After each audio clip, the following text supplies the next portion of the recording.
you need a microphone.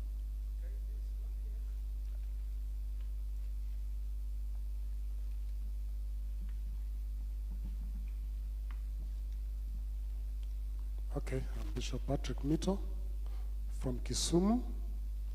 I would ask that if you could rise up and pray.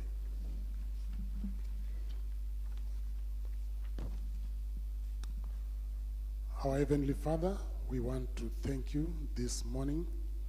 Thank you, Lord, for gathering us here. Thank you for journeying masses, for protection. Thank you for good health and strength. Thank you for lifting up the cloud of COVID-19 from us. That's why we can gather here today. We are gathered here because of leather. Lord, you are the first person who slaughtered the first animal to give clothing for Adam and Eve. And Lord, since then, the product of leather has become the most important in history of man. Thank you, Lord. We want to thank you for each and every person represented here for the purpose of God. Thank you for our leaders. Thank you for our government of Kenya that have given us a chance to be here, Lord. We recognize that, Lord, leather is very important. As we eat our meat, you give us our clothing through leather. We pray, dear Father, to help us as we discuss the policy on how that this area can be developed and can become of benefit to us. We want to pray, God, you're going to give us the insight, the understanding, the knowledge that, Lord, we are not going to miss the mark. Thank you, Lord, for each and every person who is going to participate in this process. In Jesus' name we pray. Amen. All right, what a beautiful prayer. Thank you very much, Bishop. We also have Abdi Ali Mohat, who's going to lead us in prayer. You're welcome.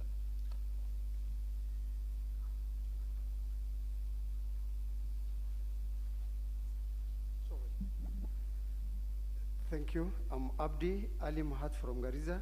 You can remain seated and I start. Bismillahir Rahmanir Rahim. Alhamdulillahi Rabbil Alameen. Ar-Rahmanir Rahim.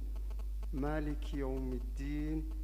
إياك نعبد وإياك نستعين اهدنا الصراط المستقيم صراط الذين أنعمت عليهم غير المغضوب عليهم ولا الضالين آمين.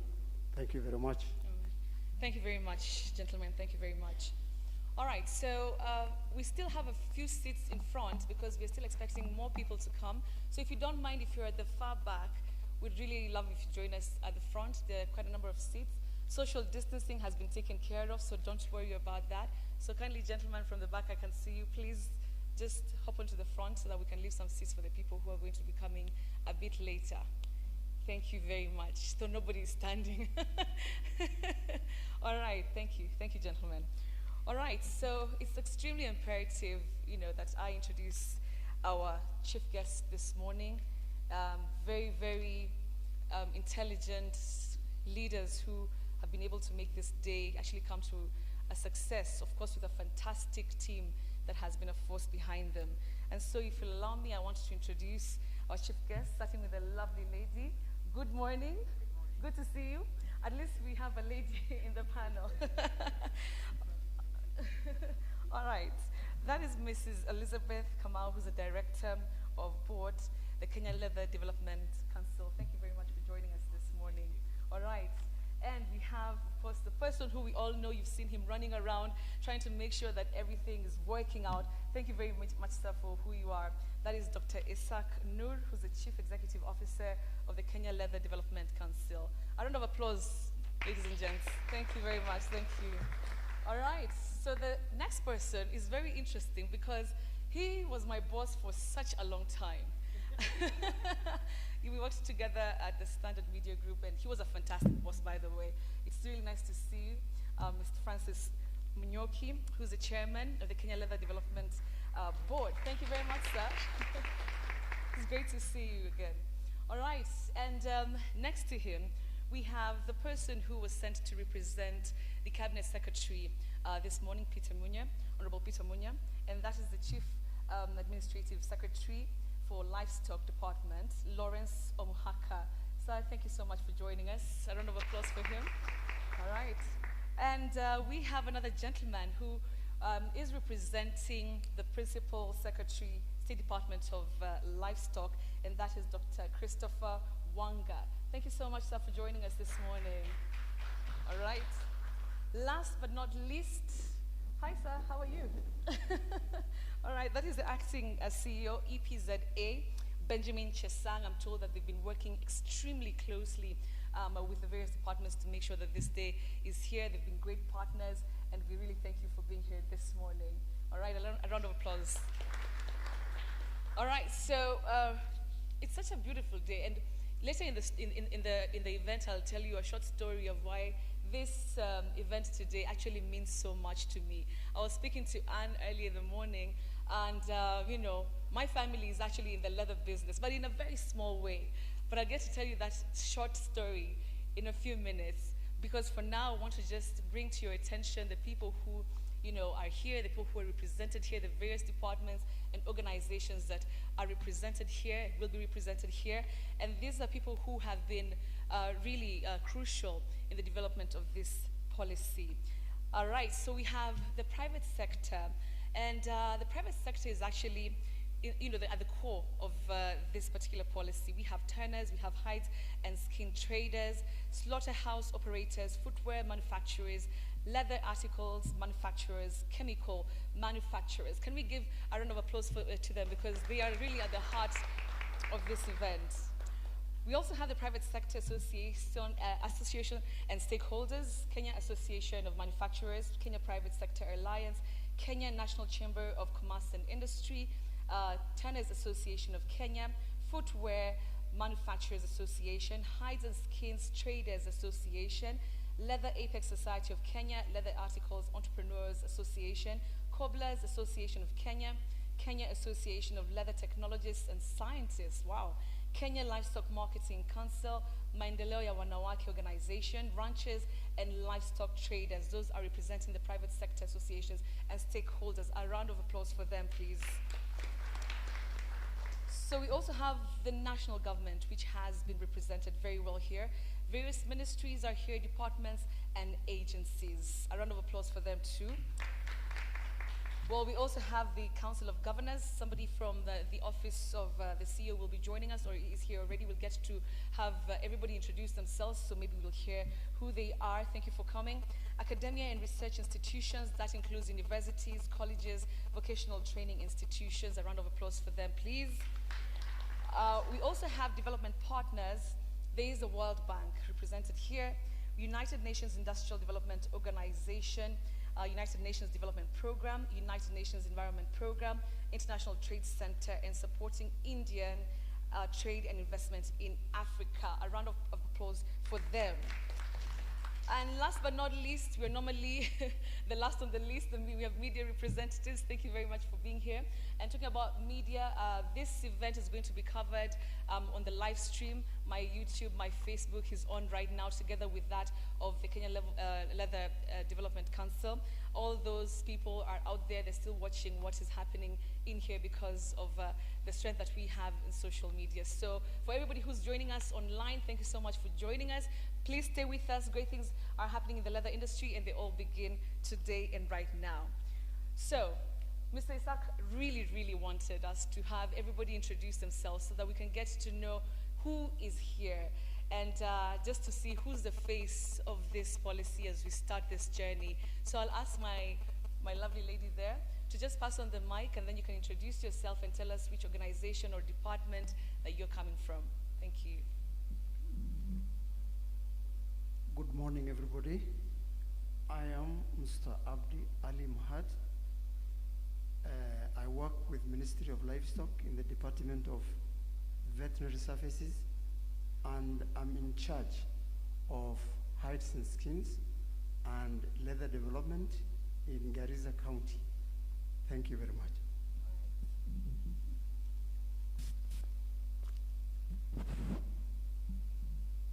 Good morning. Good morning. My name is Anne Gitonga. I am a senior policy analyst at the Kenya Institute for Public Policy Research and Analysis. Happy to be here. We've been working together with the council because our docket is policy support and policy development. Thank you.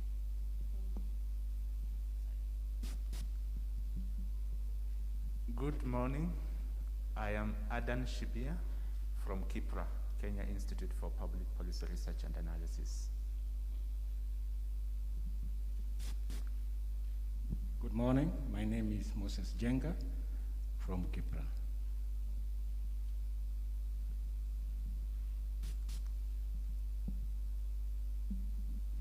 Good morning. My name is Charles Dongo, Director of Technical Services, Kenya Leather Development Council. Thank you.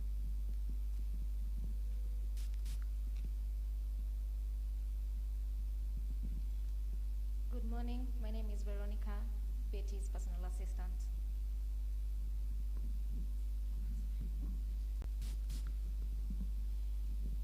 Good morning all. My name is Professor James Ondiek, Egerton University, Department of Animal Sciences.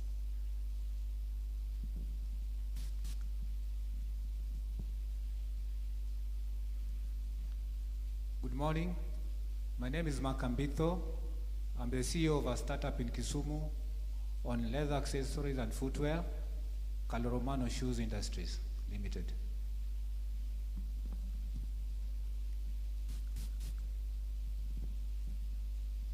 Good morning, everyone. My name is Justus Nyamiaka from Switzerland.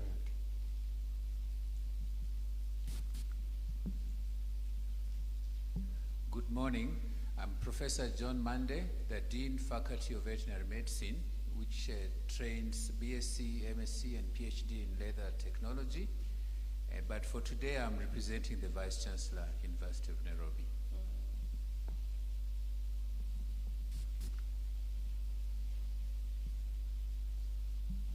Good morning, ladies and gentlemen. My name is Isaac Odek. I'm a board member of Kenya Leather Development Council, representing Inspectorate of State Corporation, Cabinet Affairs Office. Thank you.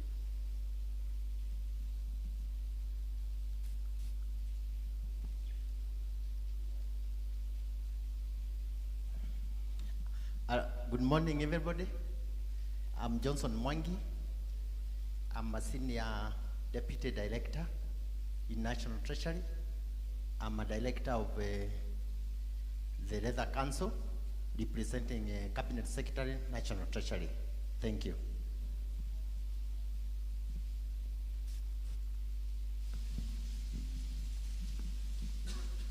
Good morning, everyone. My name is Joseph Bogo, Director, Leather Development with the State Department of Livestock. I'm also a board member of Kenya Leather Development Council. Thank you. Good morning, everybody. My name is Njeri Chege. I'm the Corporation Secretary and Head of Legal at the Kenya Leather Development Council. Welcome to the event. Good morning, everybody. My name is John Maina, working with the State Department of Livestock, Director of Livestock Production, representing the Director of Livestock Production. Morning, everyone. My name is Beatrice Mwasi, Secretary General Leather Apex Society of Kenya.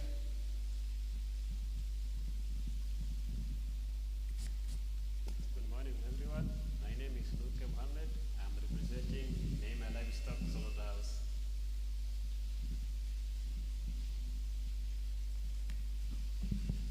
Good morning, everyone. I'm Maurice Omondi, Chairman, Leather Articles Entrepreneur Association, and the board member at Leather Apex Society of Kenya.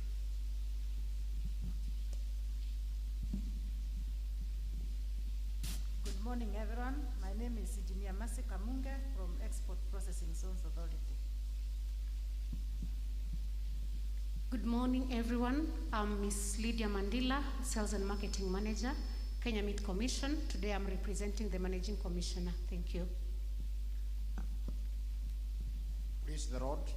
Amen. My name is P.S. Burkingajui, Director of Akam Shoe Limited. Good morning. My name is Omar Hussein, representing Sagana Tanneries Limited. Thank you. Good morning. My name is Rao, representing Alpha Rama Limited Tannery in Athi River. Thank you. Morning. My name is Robert Joka, Chairman Kenya Tanners Association, Chairman Leather Apex, Director Redemark Leather Center. Good morning. My name is Boniface Katei, Mali Leather Works. Good morning, everyone. My name is Dr. Onyancha Douglas, representing the Vice Chancellor, Data and Kimathi University of Technology from Nyeri. At the university, we do over leather technology courses from undergraduate all the way to masters. Thank you.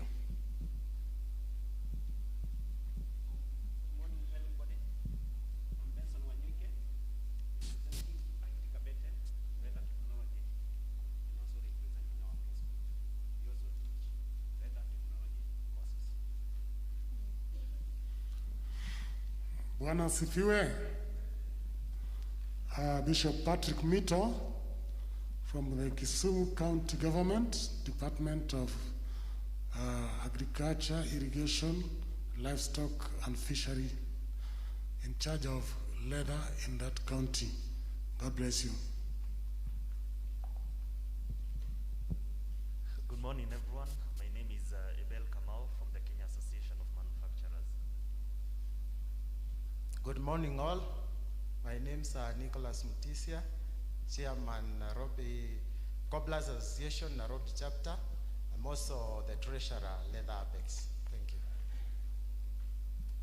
Good morning, everyone. My name is Patricia Jesse, Secretary, Cobblers Association of Kenya, and from Kariako Cluster. Good morning, everyone. My name is Charles Walcano from Isiolo County. I'm chairman of Kenya Livestock Marketing Council. Good morning, everyone. My name is Rosie Philomena.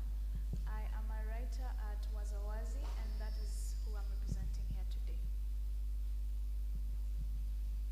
Good morning, ladies and gentlemen. My name is Arthur Mleshe.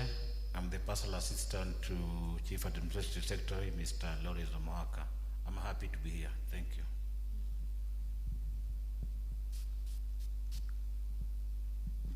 Good morning, everyone. My name is Peter Ohon. I'm the Chief Sustainability Scientist at Kenya National Cleaner Production Center. The center is a government trust that drives this agenda of resource efficient and cleaner production. And so issues to do with policy as facilitating factors is important for us. Thank you. Good morning, everybody. Dr. Chola is my name, County Government of Kajiado, but today I'm representing the CEC Agriculture. Good morning, everybody. I'm Jonah Mugenyi, representing the County Manager, Batashu Company. Good morning, everybody. I'm Julius Olwero, Kwanza Farmers Association, as stakeholder in this sector. Good morning. My name is Kingsley Kipuri. I'm the Director of Strategy and Partnerships at a team called the SME Advisory Unit at the Office of the President. I'm here on behalf of Madam Ann Mutahi, the Senior Advisor to the President on SMEs. Asante. Good morning, everyone. My name is Jamre Kanampio, representing Kenya Animal Genetic Resources Center.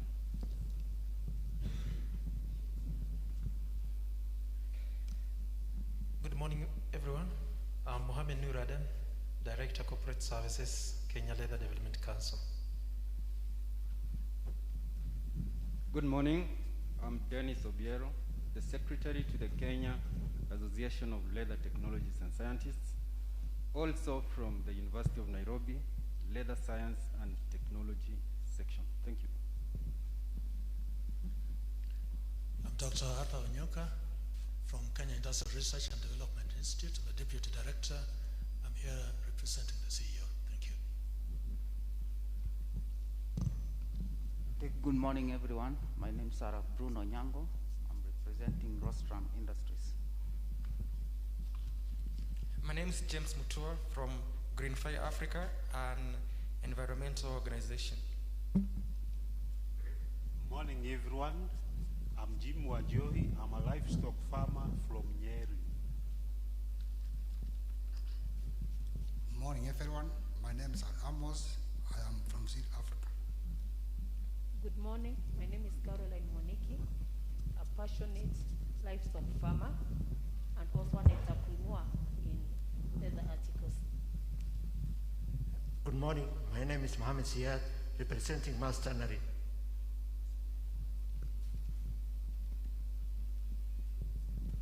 Good morning. My name is Davis Wasike from Kenya Industrial Training Institute. I'm here on behalf of the director.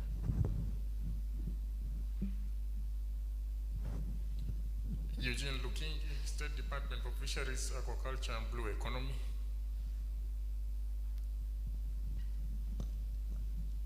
Morning, everyone. My name is Alice Moema. We do decor and event management. Good morning, Faris Ogola, Bungoma County. Good morning. My name is Mr. Patrick Kimiti from Community and Environmental Network.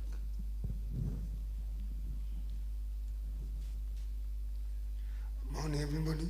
Anthony Wambua, livestock farmer, Makuani County.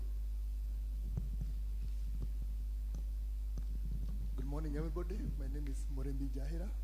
I'm a high-sense skin trader based in Daureti. Joseph Nganga, reporter, Kenya News Agency. Morning. I'm Paul Mutegi from Kenya Leather Development Council and also a manager in charge of capacity building and also the chairman to Kenya Association of Leather Technologies and Scientists. Good morning. My name is Kevin Oloch from Kenya Export Promotion and Branding Agency, Economic Intelligence Department. Thank you. Assalamu alaikum. My name is Dr. Ahmed Abdikarim Hassan, Manager Quality Assurance and Compliance, Kenyan Leather Development Council. Morning.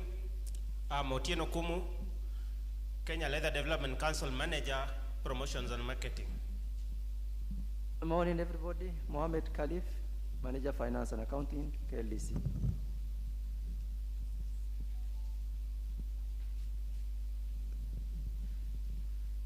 I'm Kerry Nyaranga. I'm in Hides and Skins, merchant. Morning. Kwa majina naitwa Dola Mohamed, Chair Lady Maendeleo Wanawake Garissa County. Good morning. Simon Asava. I trade in hides and skin.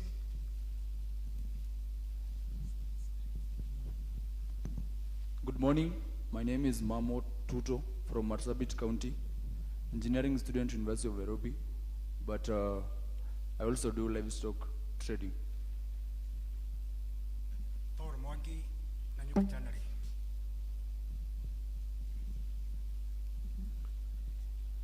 My name is Newton Owino. I represent Kisumu Leather Dealers Association and Alisam Fish Leather Tannery in Kisumu. Thank you. Good morning, everybody. My name is Reynold Njwe, representing the Micro and Small Enterprises Authority.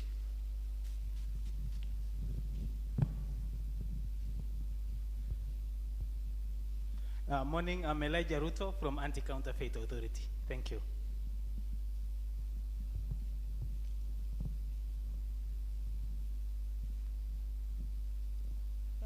We're done? All right, wow, what a cocktail of everybody in the industry. Dr. Everybody's here. A round of applause for all of us here. I think this is going to be a great discussion.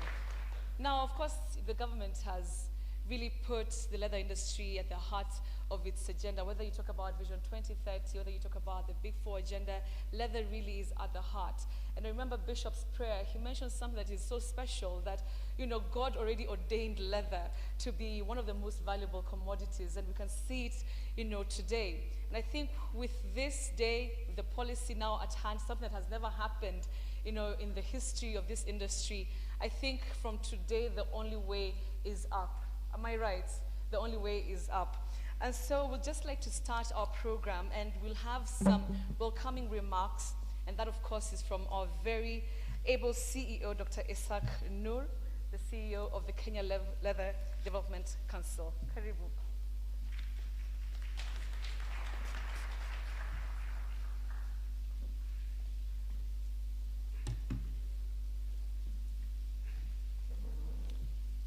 The chief guest, CAS Lawrence Omohaka, the chairman of the board of directors of Kenya Leather Development Council, Mr. Francis Munyoki, the representative of the PS State Department of Livestock, Dr. Chris Owanga, directors of Kenya Leather Development Council present, my colleague and partner from EPZA, development partners present, leather industry stakeholders, members of the media, all invited guests, ladies and gentlemen, with all protocols observed, good morning. It is with great joy for me and the council I lead, Kenya Leather Development Council, that I stand before you to welcome you to this Leather Development Policy Validation Workshop. It is joy for me and my council because it has not happened overnight. It has been a journey. The development of the policy has been made possible by the efforts of all stakeholders, those who are represented here today and those who have not yet reported. I wish to appreciate the Cabinet Secretary, Ministry of Agriculture, Livestock, Fisheries and Cooperatives for providing leadership, the principal secretaries, and I am emphasizing principal secretaries because this journey was started by the principal secretary, State Department for Industrialization, when the council was domiciled there, and the current principal secretary where we are now based, Mr. Harik Mutai, the board, those here today and those who have exited, the consultants, Kenya Institute for Public Policy, Research and Analysis, KIPRA, which has made this day possible. Ladies and gentlemen, leather is a national resource. When we have such meetings, we have never heard of this level, but at a lower level, with the industry players, I normally say leather is gold. Leather is a major national resource. I can only sum up the significance of leather by asking the audience one question. How many of us present here today have pieces of leather either on ourselves or with us? You don't need to raise your hand, but you just need to, maybe you came the way you are dressed every day, the way you carry yourself around every day. But now if you look at yourself from your foot and your hand, what you carry, when I say either on ourselves or with ourselves, whether it is your key holder or whether it is your card holder like mine. This one is from Central Leather Research Institute in India. And several of our colleagues here present are capable of doing the same. So why am I asking that question? Madam Anda, welcome. I'm asking that question because we have to relate the same across the globe. So if all those of us who are here in this room had a piece of leather, either on ourselves or with ourselves, then replicate this across the globe, and you see the value of leather. But as we as Kenyans, are we realizing the full benefits we ought to derive from this national resource? How could we dream of that realization when we do not have the relevant legal and policy framework in place? The journey to that realization is starting here today. We all have a responsibility, individually and collectively, to contribute to that realizations. Whether you are the livestock keeper, all those who play a role in the value chain, from the animal owner, the livestock trader, the slaughterhouse operator, the flayers in the slaughterhouse,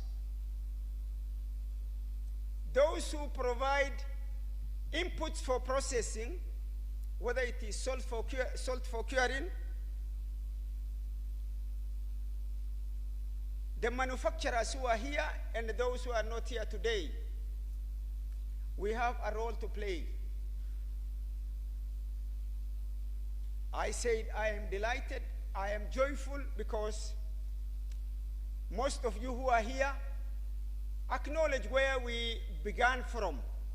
Just 5 years ago, when I reported and took the responsibility of the Chief Executive of Kenya Leather Development Council, and I found myself as the first substantive employee of the council, 001. And today, you have had high-level officers introducing themselves in the room. The council is now fairly well established. We have not yet gone outside Nairobi to establish satellite offices across the country, but we are on track. And our business is to facilitate business. And that begins from the formulation of this policy, which is directed to us by the ministry, as it is agency responsible for leather sector development and promotion of value chain. Therefore, I am not going to go beyond then. I am excited to welcome you. You have contributed your ideas. Kipra has input your ideas, collected your ideas into policy. The business of today is to validate that your input has been captured in the policy. Once you validate it today, it will go to the next level of processing until when the nation will have the first leather development policy of its own over 100 years, which we have been supplying industries far away from where we are. And therefore now we have industry leaders in the room who will now use the policy to value add, create jobs and wealth for our nation. With those few remarks, I say welcome, and let's do our responsibility of the day. Thank you so much.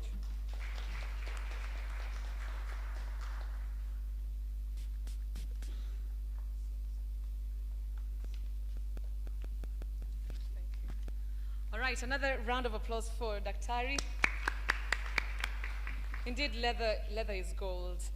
And you know, the thing is, I was just researching about this particular industry, and it struck me that leather is actually valued 5 times more than the primary product, which is meat. Imagine that. So for all the livestock, you know, keepers and traders, this is actually gold, just like Daktari has said.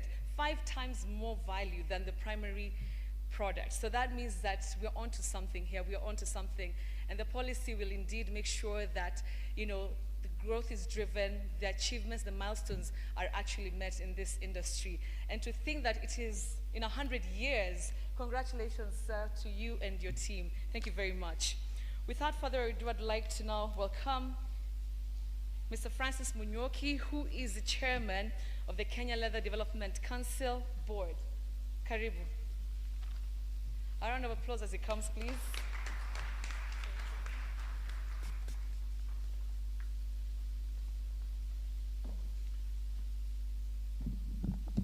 Thank you, Betty. And good morning, everyone. Yeah, I would like to start by acknowledging Honorable Lawrence Umhaka, who is the Chief Administrative Secretary for the State Department for Livestock. I would also like to acknowledge Dr. Christopher Wanga, who is representing the PS Livestock, Mr. Harry Kimtai. In the same breath, I would like to acknowledge the presence of Elizabeth Kamau, who is actually our longest board member, or longest serving board member at the Kenya Leather Development Council Board. I'd also like to acknowledge my partner, Mr. Benjamin Chesang, who is the acting CEO of EPZA. And last but not least, I would like to acknowledge our CEO, Dr. Isaac, who has actually told us two very profound things, that one, leather is gold, and two, the business of Kenya Leather Development Council is to facilitate business. So we don't trade, we don't do any business. Our work is to ensure that everyone who is in this value chain actually gets to do business and make money. I'd also like to acknowledge representatives from the Council of Governors who are represented here today, Director Generals and CEOs of state corporations who are here, our development partners, the KIPRA team who have done a lot of work in making this day a reality, my fellow board members who are seated here today, representatives from the private sector and our valuable stakeholders, all dignitaries who are here or in this room, our guests, our participants, and last but not least, my friends from the media. With all protocols duly observed, I would like to welcome everyone to this important leather policy validation workshop. It is my pleasure to be here today to make my inaugural address as the chairperson of the Kenya Leather Development Council Board of Directors. I am grateful to the President of the Republic of Kenya for entrusting me with the important task to steer the Council to discharge its primary mandate of leather sector development and promotion of the value chain. I appreciate the importance of the leather development of the leather industry and its potential to drive manufacturing agenda in the country that will create employment, improve export earnings geared towards building the country's economy and uplifting people's livelihoods. This will move the country towards achieving Kenya's Vision 2030, the Big Four Agenda, and the United Nations 2030 Sustainable Development Goals. I recognize that this is the first leather development policy which is significant as it will establish a framework to consolidate, harmonize, and streamline efforts to develop this sector. The Kenya Leather Development Council was legally established in 2011 with a wide mandate to drive leather sector development and promotion of the value chain. Whereas the Council has made some gains in infrastructure development, skills enhancement, and creating linkages, its efforts have been hampered by the lack of a consolidated policy and legal framework. It is on this basis that the parent ministry, commissioned the development of the policy to be spearheaded by the Kenya Leather Development Council. The adoption of the policy is a precursor to the enactment of the Kenya Leather Development Authority Bill. The policy and the legislation will provide an enabling framework for the sector's growth. The journey of policy formulation has involved consultation with various stakeholders and partners, both public and private. These include the State Department of Industrialization, from where the KLDC organization came from recently, the State Department of Livestock, which is represented here, and our leader from the parent ministry, the Council of Governors, KIRDI, KenInvest, EPZA, KEBS, KWS, MSEA, universities, which are heavily represented here today, the private sector industry players, amongst many others. These participants have enriched the policy throughout the process, which is highly commendable. The Kenya Institute of Public Policy Research and Analysis, KIPRA, has spearheaded the expert drafting, incorporation of stakeholders' contributions, and finalization of the policy.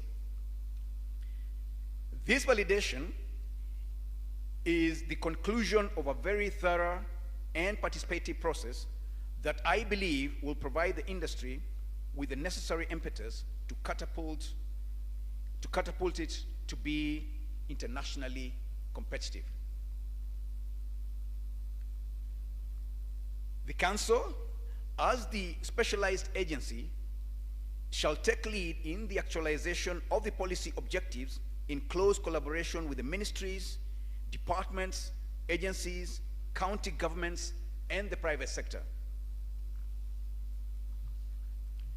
As the chairman of the board, I wish to assure the entire industry of the board's and management's strong resolve to ensure the operationalization of the policy interventions for the benefit of the sector.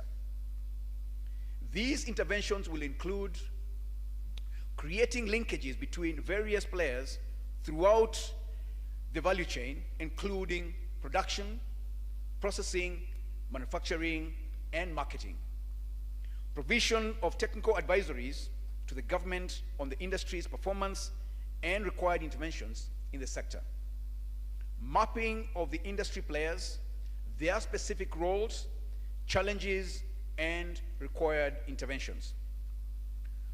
Promoting government investments, especially infrastructure development across the various segments of the value chain. Facilitating the implementation of various manufacturing models. These will include leather industrial parks, the first one being the Kenya Leather Industrial Park at Kenania in Machakos County. Common manufacturing facilities, such as the one that being equipped in Kariakor, and contract manufacturing. Promoting of local leather products through quality management and product branding. Supporting technology transfer and skills development. Liaison with both levels of government and other agencies to harmonize sector operations and create supportive environment for the sector's growth and development. And last but not least, creating linkages with both local and international training, research institutions for continuous and sustainable growth. I would like to conclude by saying, as the policy is validated, it is the board's wish that it is adopted so that the work can begin to ensure the country and the industry realizes its full potential. We've been talking about potential for too long. This is the time to unlock it. In the short to medium term, the target is to increase the annual share of the global leather trade from the current approximate 0.14%, mark that number, 0.14% of the global share, of the global value of this chain. And that is equivalent to about $140 million US. We want to move that to the projected 0.5%, which is equivalent to about 500 million US dollars. Anyone who is in business here, we are targeting within the medium term for you to triple your revenues. The operationalization of the policy is expected to double the sector's direct and indirect employment opportunities, as well as improve producer incomes across the country, thereby playing an important role in poverty eradication. Further, it is my hope that in the near future, the Kenya Leather Development Authority Bill will be enacted to strengthen the industry's transformation. And finally, I am cognizant that the task ahead cannot be successfully accomplished by a single entity. The commitment and cooperation of all the players, both public and private, is critical in the realization of the objectives of this policy. And for those few remarks, asanteni sana for listening to me.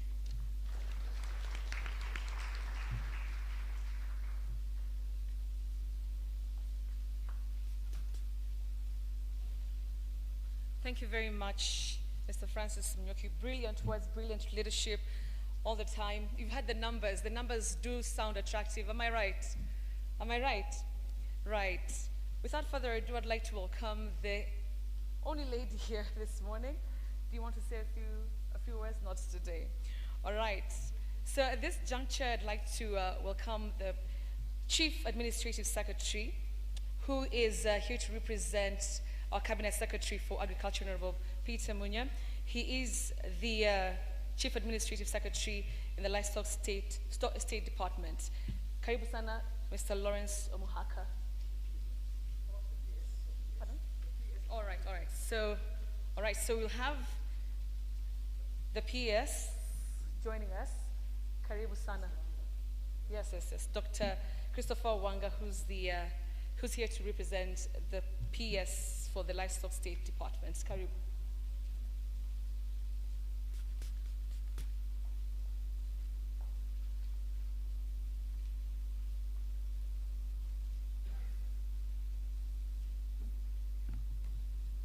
Thank you, Betty.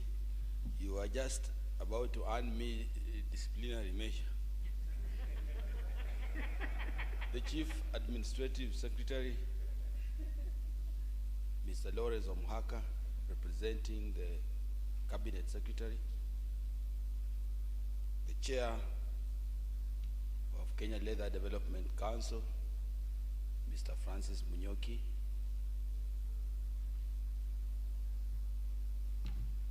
Mr. Benjamin Chesang,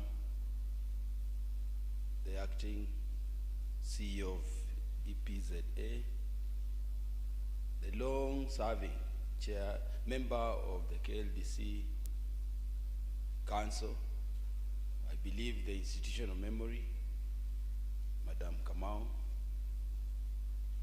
the CEO of Kenya Leather Development Council, colleagues, ladies and gentlemen, good morning. As you're told, my name is Dr. Wanga Christopher, the Director for Livestock Policy and Research. While I'm here as a stakeholder, but I'm here representing a bigger stakeholder, the Principal Secretary, State Department of Livestock, Mr. Harry Kimutai, and in good governance concept, when the boss is about to give his speech, when you come ahead of the boss, you only agree with him in advance. So my business here is to bring greetings from the State Department of Livestock and also assure stakeholders from within the leather industry that the State Department of Livestock and the State Department for Industrialization are sister, brother. We work closely. So when the Kenya Leather Development Council moved its administrative area from industrialization to livestock. Having come from livestock, they were simply coming home. So from the PS point, we need to keep working together as stakeholders to ensure that this very, very critical sector is able to achieve its focus and help the Kenyan people. I'm happy to see Bwana Mwangi here. We had a huge national conference in Safari Park one time. And when we are taking the former head of state round the stands within the agricultural sector, you'll remember that when President Kibaki reached the stand for leather, he uttered, you know, he's a man of few words. He uttered a few words of wisdom. This is the future of the livestock sector. And he was seeing very far. If we can transform this sector, then it's in a big way we are helping the livestock owner, the industrialists, the Kenyan economy to move to the next level. Because leather, as innocent as it looks, is one of the few livestock sector cash enterprises. Kuna deni kwa ngozi. It's cash. You know, piece of meat you can go and borrow, you know, I'm hungry, I want to eat. But since we are not Nigerians, we don't eat skins. It's a cash, it's a Bitcoin of livestock. For those of you who are involved with the crypto money world. So for us, I think we're in full support. And this policy brings in a focused approach to the livestock, to the leather industry. Because if you track the value chain all the way from source to consumption, you find it has so many players. So many players. It's not a very harmonious sector. And therefore, what a better way of getting people to have the same focus than having a policy, than having a strategy that gets everybody to read from the same text. So we must forever appreciate that this policy is bringing us on the table as the stakeholders. The trainers, you'll have your space. The regulators will have their space. Government will have its space. And the most important actors, the industry, the private sector, the people who make their money from the hides and skins industry. This is your document. Find your space, use it to audit what we do. Use it to audit what KLDC will do. Use it to audit what each and every person is supposed to do. Because then it helps to remind us that the roles we play are extremely critical for ourselves and our country at large. So for us, from the State Department of Livestock, what is most important is that we shall fully support the implementation of this policy, clearly from resourcing to offering leadership, so that this sector, which is one of our few money sectors, can be able to benefit stakeholders who are yourselves and the country at large. Thank you, and since it's not my day, I wish to pause there. But probably, you want to invite the boss, or invite the boss? I think you should invite the okay. boss. So, so that I get more bonga points, it's now my singular pleasure to invite the representative of the Cabinet Secretary, Honorable Peter Munya, who is Mr. Lawrence Omuhaka, Chief Administrative Secretary to make his remarks and officially open this Kenya Leather Development Policy Validation Meeting open. Welcome, Mr. Omhaka.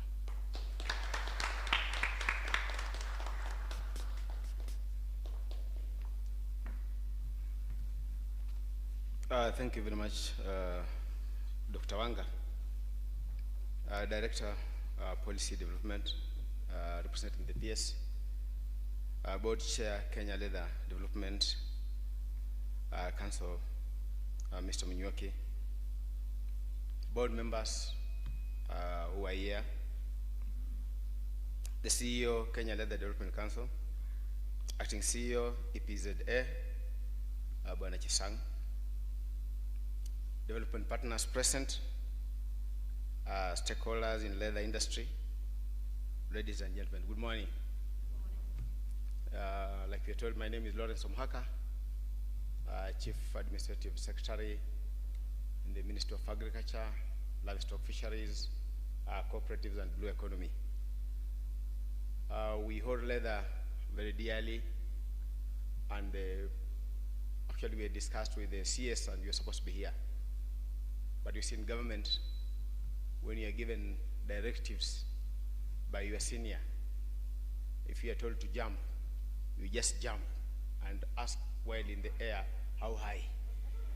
So the CS really wanted to be here, but he was called by the president and directed that he goes to Kisumu to visit the sugar industries that are there. 2 weeks ago, we were in Nzoia. We are having problems with the sugar industry. We've gave them 500 million. And today is in Sony and Chemelil. So when he told me, he didn't ask me whether I have time. He just told me, can you go and open that function, read my speech, and from there go to Athi River, Kenya Meat Training Institute, preside over the graduation. Umesikia? Said yes, sir. And then I came very fast. And that's why I'm here. Now, it gives me great pleasure to preside over the policy validation workshop for one of the country's deliverables at the realization of the Vision 2030, MTP3, strategic objectives, and the Big Four agenda pillars. I wish to commend all those who have participated in the development of this policy, as it is the first leather sector specific policy for the country. Today should therefore be an opportunity to build consensus among all stakeholders in the sector and draw partnership strategies. As we are aware, is a requirement by the Constitution that we should carry out what we call public participation. So that has been done. All the stakeholders up to the county level was done, and we came up with this document. Now we are here to validate. To validate is to, it's like we are looking at the things that we told them to include in the policy, whether they were included or not. So when we shall be taken through, you are at liberty to say, when you were in Kisumu, we said you include this, and we are not seeing it there. That's the importance of validation, so that from here, the policy will now be taken to the Principal Secretary and then forwarded to the CS for signing. So the scope of the policy is wide. Its successful implementation will require commitment from all stakeholders, both public and private. Commitment. You know, there's one thing that we lack sometimes as Kenyans. Sometimes back, almost 2 years ago, members of County Assembly, the Agriculture Committee from Kiambu went to Rwanda. You know, in Rwanda is really picking up in dairy production. So they went to see what the Rwandese are doing so that we can improve ours here.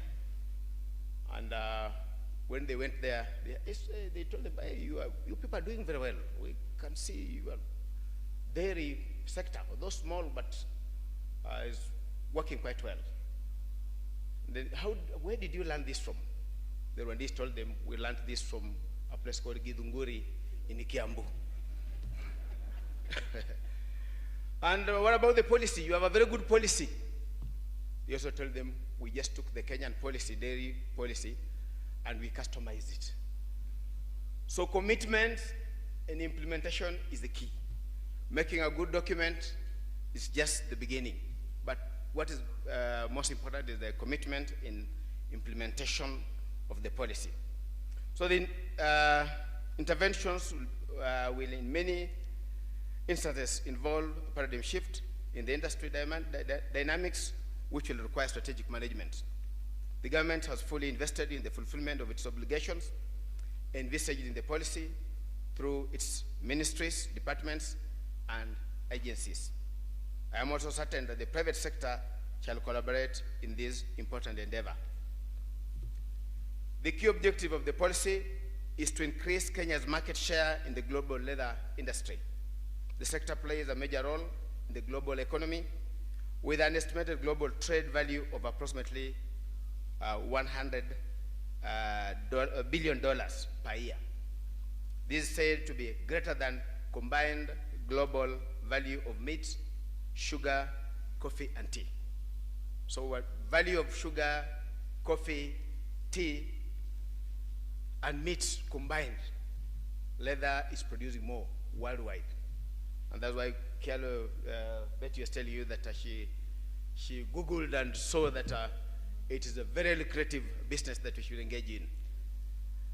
Now, the global trade value is projected to grow to over $500 billion by 2027. And as a country, we don't want to remain behind. The leather sector in Kenya is estimated to be worth $50 billion annually. Unfortunately, over 90% of Kenya's 9.4 billion leather exports are unfinished wet blue leather. Like the director of policy said, people in West Africa use it as a delicacy. I don't know how they prepare it, but I told it's very expensive food in Western Africa countries like Cote d'Ivoire, Burkina Faso, and so forth. So we are losing a lot by either smuggling leather outside and when it's not actually properly finished. According to the leather value chain investment profile done by KenInvest in 2018, Kenya contributes only 3.5% of leather production in the African continent, despite having the third biggest livestock resource in Africa. In Africa, South Africa is the largest livestock, the leading livestock production, producing country, with producing about 15.75%, followed by Tanzania, which produces 7.3%, and Kenya is third with 7.05%. But when it comes now leather, we are only contributing 3.5%. So it means most of our leather is wasted, either through the preparation or lack of seriousness. And we are hoping that with this policy in place, proper guidelines will be put in place so that we can be able to improve on the same. The implementation of this policy will therefore bolster the industry's overall performance to achieve its full potential and drive manufacturing in the country.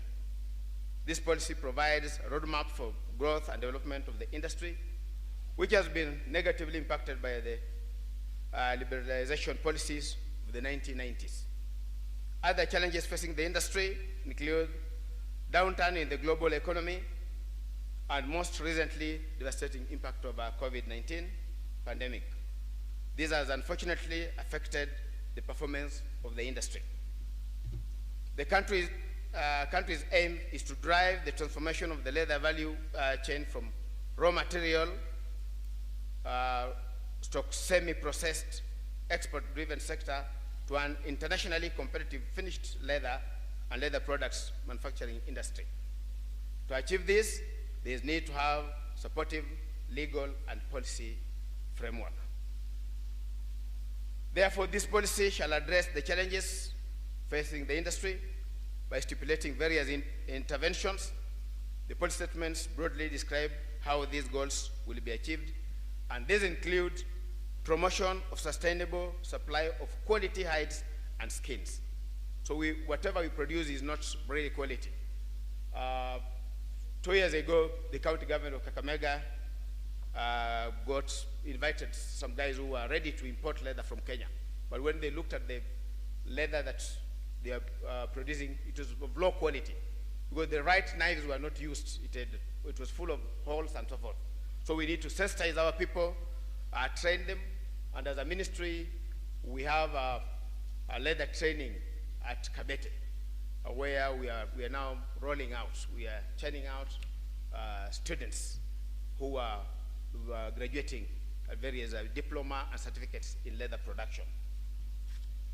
We are also aiming at production of competitive and quality finished leather and leather products, expansion of access to markets for finished leather and leather products, development of infrastructure to support the entire value chain, skills development, compliance with international environmental standards, best practices, and promotion of innovation, technology acquisition and adoption, establish linkages between state and non-state actors, provide a conducive enabling legal and regulatory framework, ensure inclusivity of all Kenyans, including special interest groups, and finally, mitigation of external business risks. So in conclusion, I therefore call for commitment from all stakeholders in order to support the MDS and other partners who shall undertake the implementation of this policy so as to achieve its objective. I reiterate the commitment of the government and therefore call for validation of the policy so as to fast-track adoption by the cabinet. Thank you very much. Now,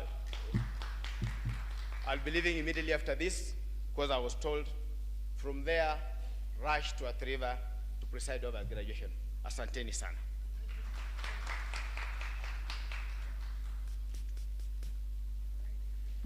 Thank you very much, continuing with our program. Thank you very much, ladies and gents. Thank you.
dissecting and delving deeper into this particular policy.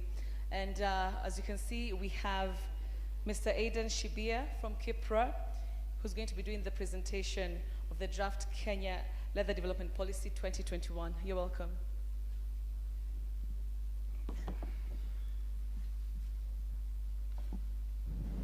Thank you, Betty. Good morning, everyone. Yes, as I've been introduced, I am Adan Shibia. I'm a senior policy analyst at Kipra. As you may already know, Kipra is also a government institution with a key mandate to provide technical support and advisory to the government and other stakeholders on issues of public policy development and policy research and analysis. And we are very happy to have partnered with the Kenya Leather Development Council, KLDC, and the Ministry of Agriculture, Livestock, Fisheries, and Cooperative in developing this first policy dedicated to the leather sector in Kenya.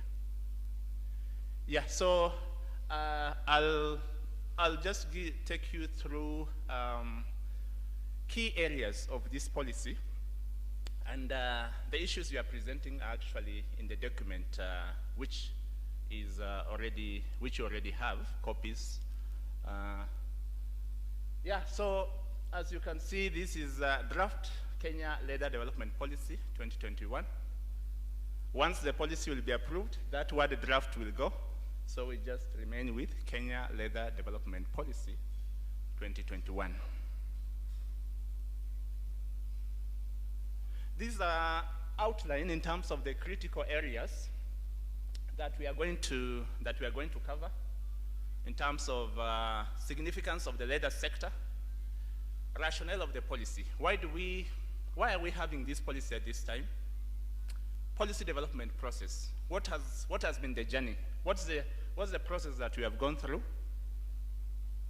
Policy goals, the overall goal, and that goal is derived from the policy objectives. What are the specific objectives? And then those objectives are actually emanate from analysis of the problems in the sector, which we have done through our expertise as well as consultation with stakeholders across the country. Then guiding the vision, where do we want to be? The mission in terms of what will be the core activities that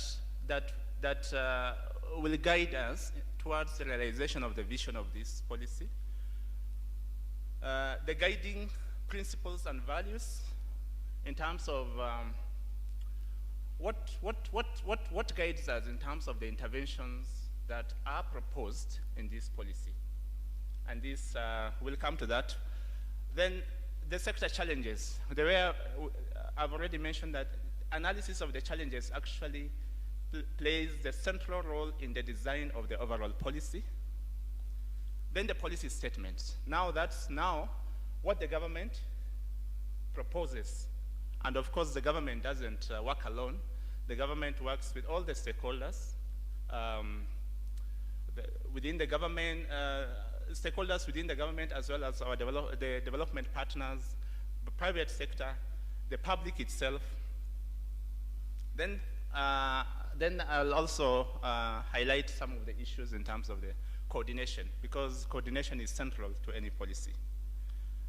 And of course, then this policy will eventually guide, even in terms of the legal and regulatory interventions, the issues of incentives.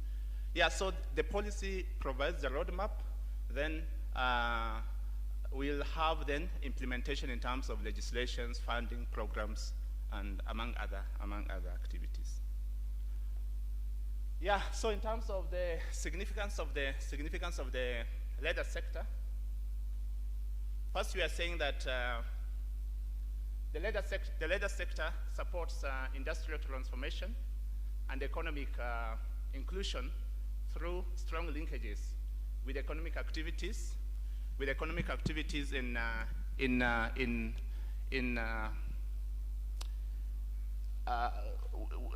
and economic inclusion through strong linkages with economic activities in rural economies, arid and semi-arid lands. Because livestock is found in all the rural places within Kenya. Yeah, so it provides that link with the rural livelihoods.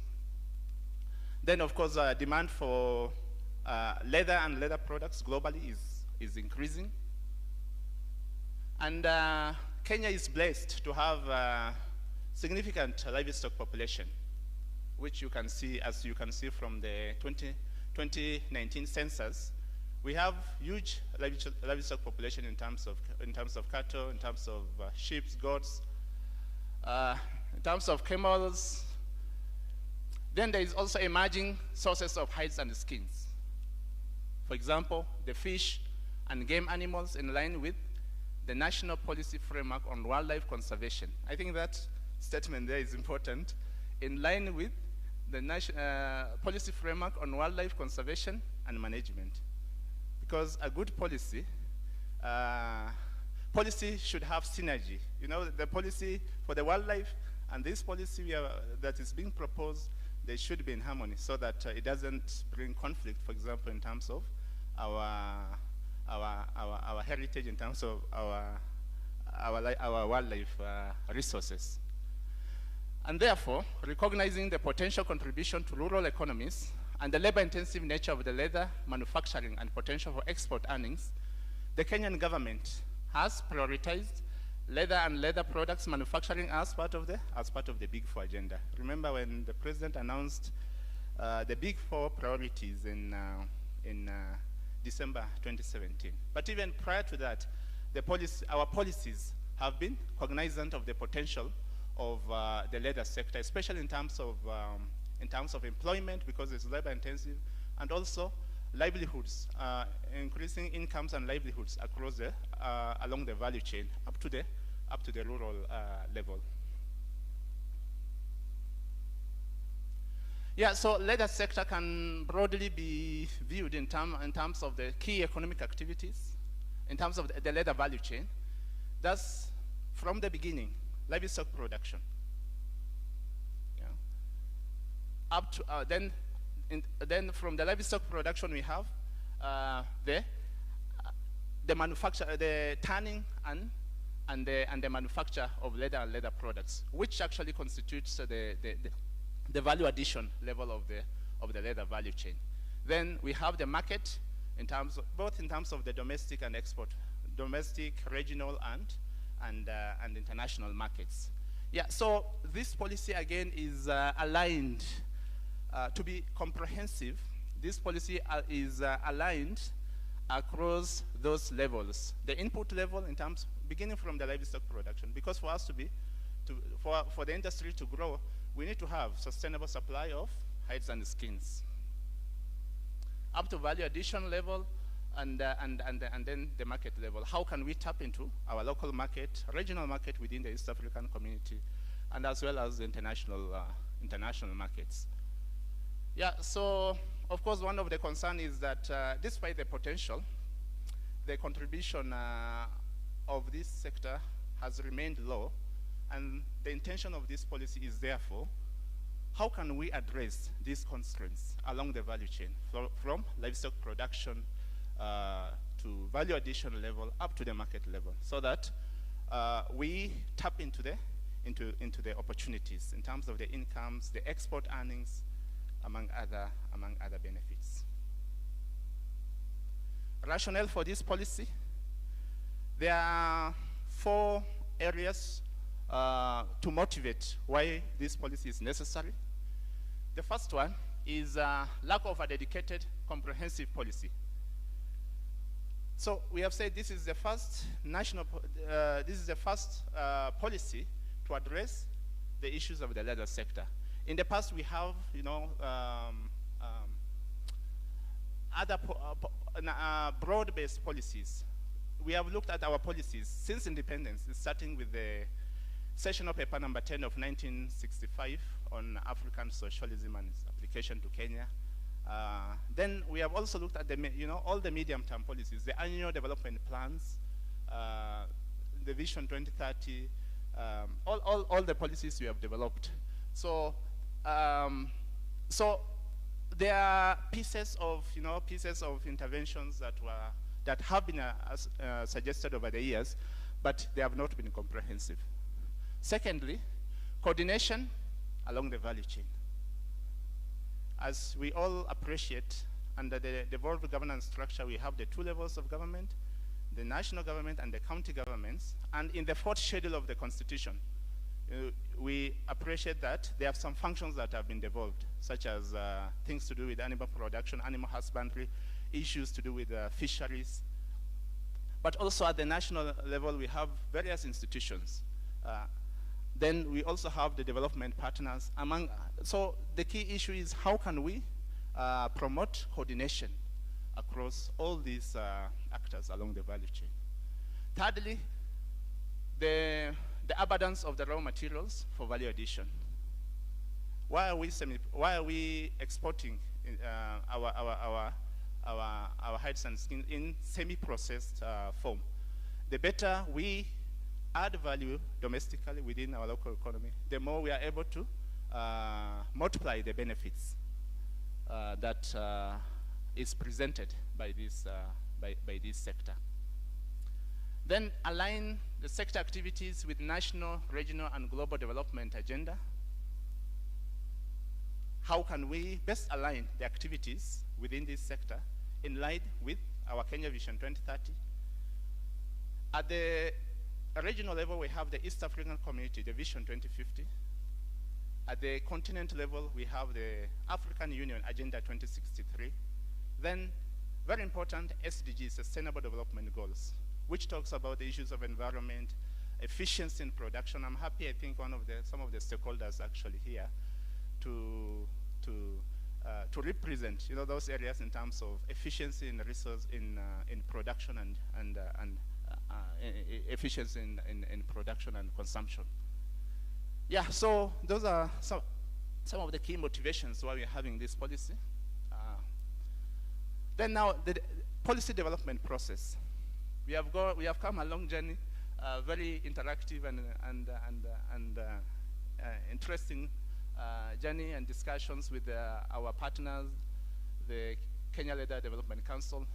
So the first thing actually happened was a critical review of the literature and analysis of the data that we have, reliable data that we have from our statistical agency, the Kenya National Bureau of Statistics. And we have looked at the relevant research that are available, including the one that have already been done by KIPRA.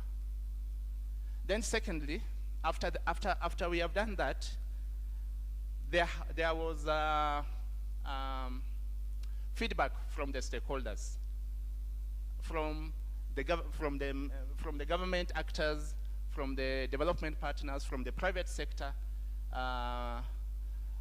and actually we got feedback from all those clusters. Some Kenyans, in their own capacity as citizens, they have provided the feedback, which we have incorporated in this draft policy. And then today, the stakeholder validation, that's where we are today. Yeah? The journey is still on. We want to share, after the analysis of the research, the data, feedback, we are going to share what we have. Again, the analysis are across the value chain, from the input level, value addition, up to the market level, for this policy to be comprehensive. Then, I just want to emphasize one issue here, that within the draft document which we have, I think that should be chapter 2, we have a section called situation analysis. That situation analysis has very important elements, such as, policy evolution, which I've already talked about. Policy evolution, looking at our policies in the past. How have we tried to develop this sector, and what are the gaps? So that this policy doesn't leave out those gaps. And very important, challenges facing the leather sector. So these challenges actually inform all other sections of this policy. It enhances, it helps us strengthen in terms of what's the goal, what's the overall goal do we want out of this policy? The specific objectives, the vision, where do we want to be? The mission, as well as what we call down there, policy statements. These are now the interventions that are suggested in line with the objectives as informed by the problem, analysis of the problems, or analysis of the challenges. Then the policy coordination. We have talked about the multiple actors across the value chain. How can we enhance coordination? All these are informed by analysis of the problem. Then monitoring and evaluation, and finally implementation matrix. Now implementation matrix is very detailed, as you see at towards the end of the document which you have, because for each objectives, for each of these policy objectives, we have what are the interventions. Then for each intervention, what are the specific activities? Now those activities have to be measurable, have to have clear indicators, and it has to have who are responsible for undertaking this activity. Yeah, so that is what is covered in the implementation matrix, which actually start from page 40 of the document which you have. Yeah, so this now in terms of also giving us feedback, I think that's useful in terms of from the fact that the challenges actually informed the overall design in terms of every other elements, and the fact that the policy statements are a bit broad statements. So in the implementation matrix, we unpack what are the specific interventions, what are the indicators required, who are responsible for implementing those activities and programs. Now, in terms of vision, then, what is the vision that is articulated for this policy? A sustainable and globally competitive leather sector in Kenya, and a leading source of quality leather and leather products and export earnings.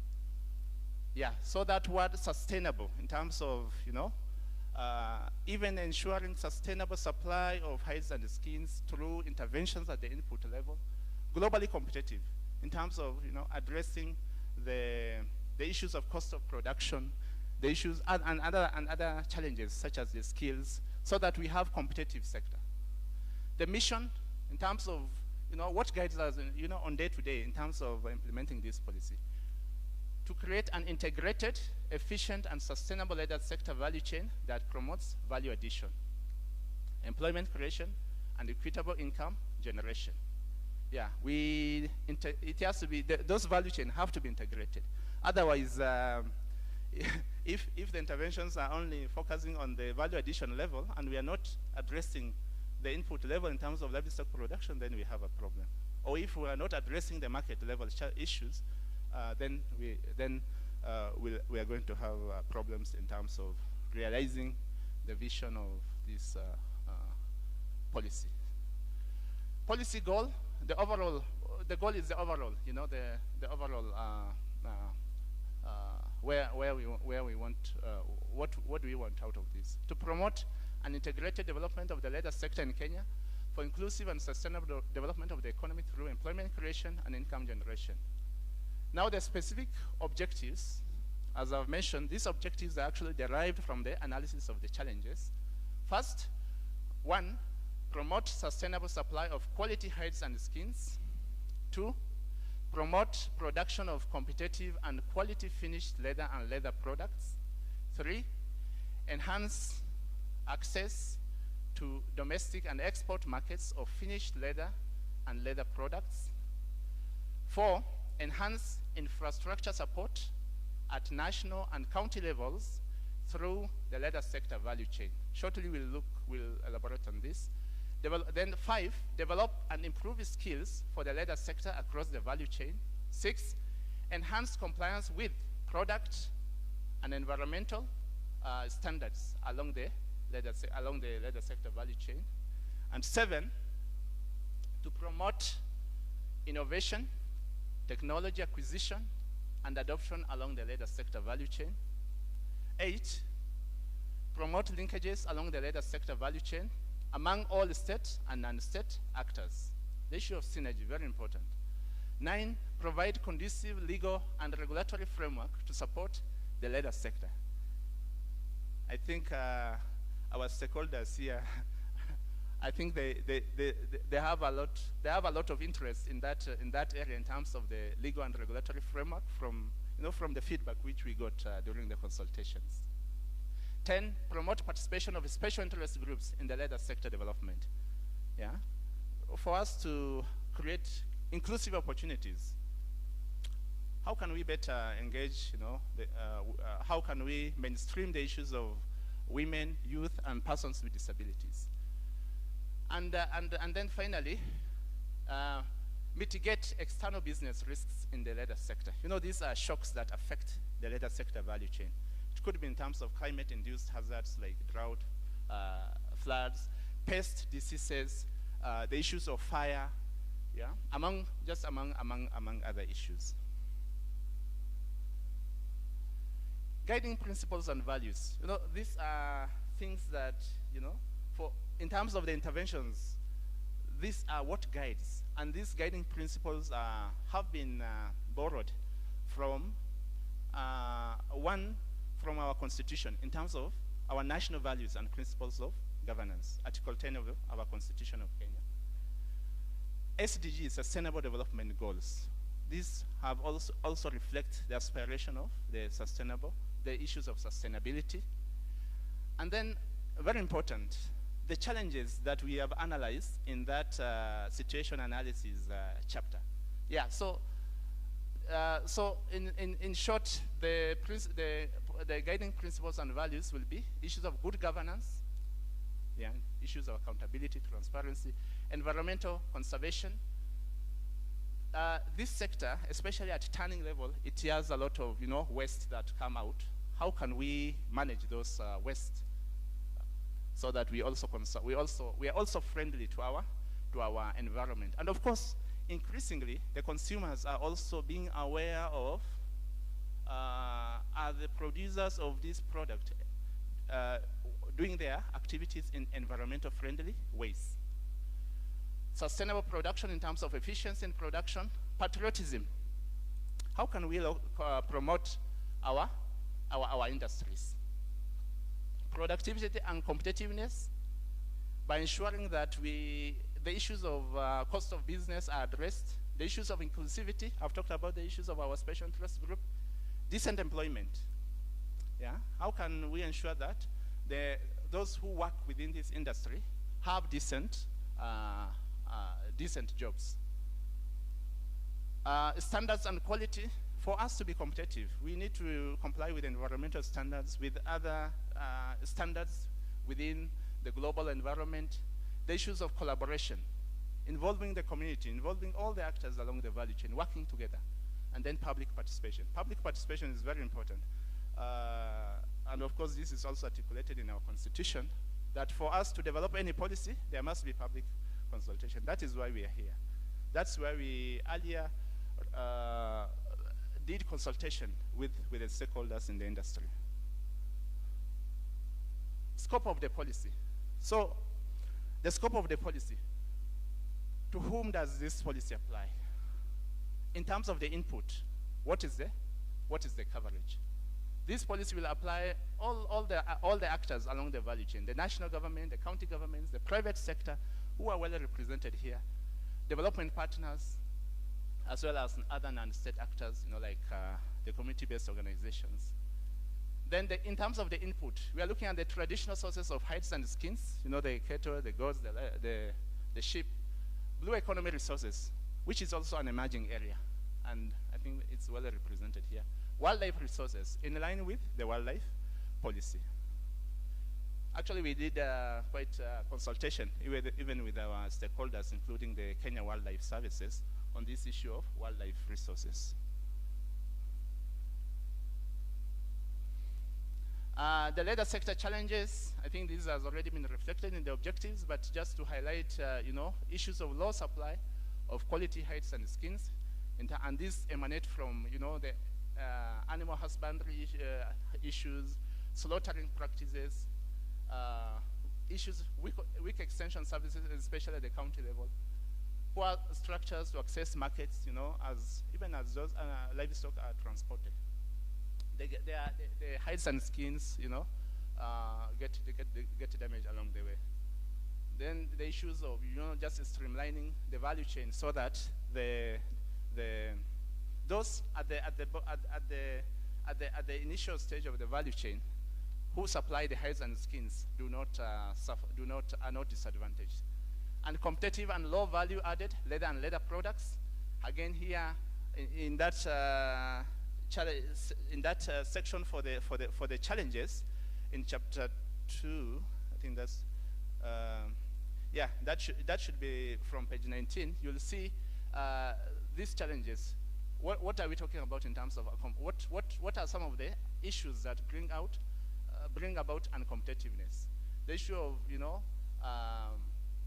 high cost of chemicals, just among other issues. Then at the market level, limited access to domestic and export markets in terms of competition from cheap imports, second-hand and new leather products, weak market linkages, poor product packaging, issues of low conformity to product standards, challenges in producing high-end finished leather products, just to mention a few. So this input on the far left, input level challenges, in the middle, value addition level challenges at the tanning at the level of tanning of hides and skins, and then manufacture of leather and leather products, then at the market level. Now, we have quite a number of challenges, what we call cross-cutting challenges.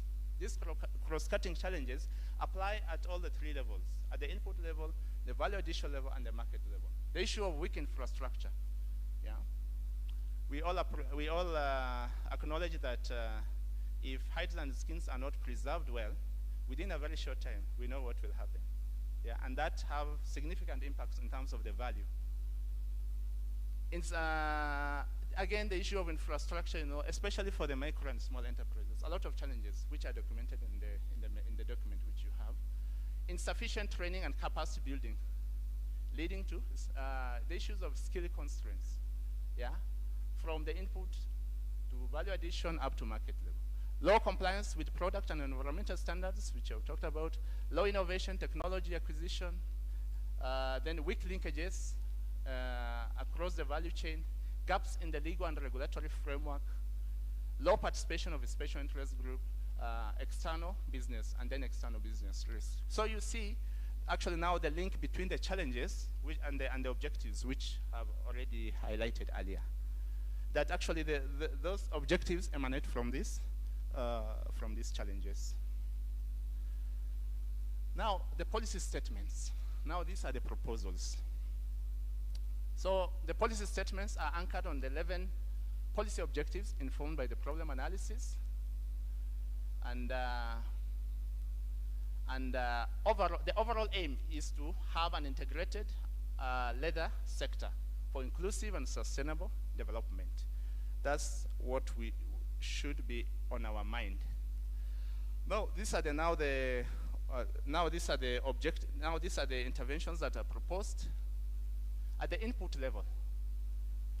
So, the first objective is to promote sustainable supply of quality hides and skins. What are the interventions proposed? A, promote an integrated approach for sustainable livestock production. B, promote establishment, modernization, and categorization of our slaughtering facilities. Yeah, there's aspect of modernization, but also establishing new ones. C, promote use of appropriate technology in production, preservation, curing, and storage of hides and skins. D, promote access to quality hides and skins from traditional sources, wildlife resources, and emerging livestock. And E, promote aggregation centers across the counties for collection of hides and skins. Yeah, so these are the interventions at the input level. And if you want to see now what are the specific activities, each of these interventions have its own activity in the implementation matrix, which actually start from page 40 of the document which you have. Then now we go to value addition level, objective 2. promote production of competitive and quality finished leather and leather products.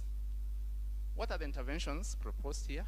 A, promote establishment and facilitate modernization of tanneries to expand tanning capacity for production of quality finished leather. B, promote establishment and facilitate modernization of leather products manufacturing factories. C, promote production linkages between the micro and small enterprises and medium and large manufacturers. I think, Betty, I think the business which you mentioned may fall under the MSC. Yeah, so how can we promote that linkage? Yeah, actually, as a country, generally, one of the challenges we have is what we call the missing middle. We have, few large enterprises, then a number of very small enterprises, but they are not transitioning to medium and large enterprises. So, yeah. Okay. D, I think I'm on D. Promote quality specialty leather products. Those high-end products. Leveraging on Kenya's competitive advantage.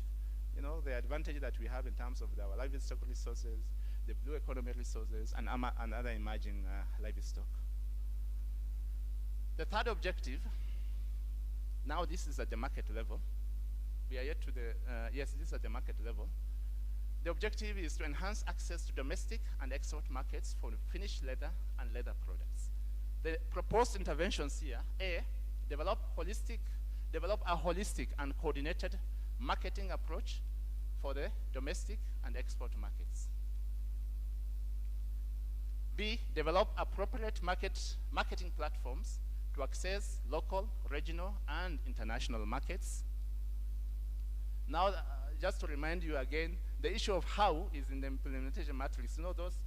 Each of these interventions are actually like 3, 4, or even up to 5 specific activities, the indicators to be monitored, and who should implement, who are responsible actors, policy actors, for implementing those activities. C, leverage on trade treaties, pacts, and agreements to enhance market access. D, promote marketing of local leather and leather products through packaging, branding, and the acquisition of intellectual property rights. I think organizations like Anti-Counterfeit Authority are also represented here in terms of issues of intellectual property rights. E, promote growth of the local market through government procurement of leather products. And finally, promote market linkages between micro and small enterprises and major outlets. Yeah. And, in developing this policy, we have also looked at, the practices in other countries, like Ethiopia, like India, like China. Yeah.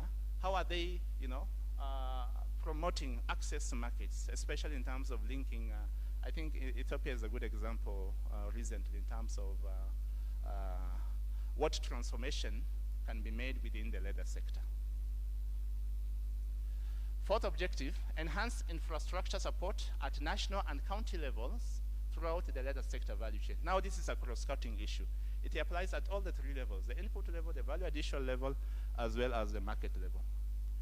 A, mainstream leather sector infrastructure development in policies and development plans at national and county governments. Yeah. For example, at the national government, for example, we have the sectoral policies like like in agriculture, among others. But also at the county levels, we have the county integrated development plans, CIDPs. Our counties, for example, in promoting the Big Four agenda, our counties are clearly articulating the issue of leather in their CIDPs. Yeah, are they allocating budgets? Are they having clear activities and indicators? Yeah, so those are some of the proposed interventions. B, revamp existing infrastructure across the country with the aim of leveraging on available resources. Then C, promote infrastructure investment in the leather sector. The issue of infrastructure, yeah, is very important, both in terms of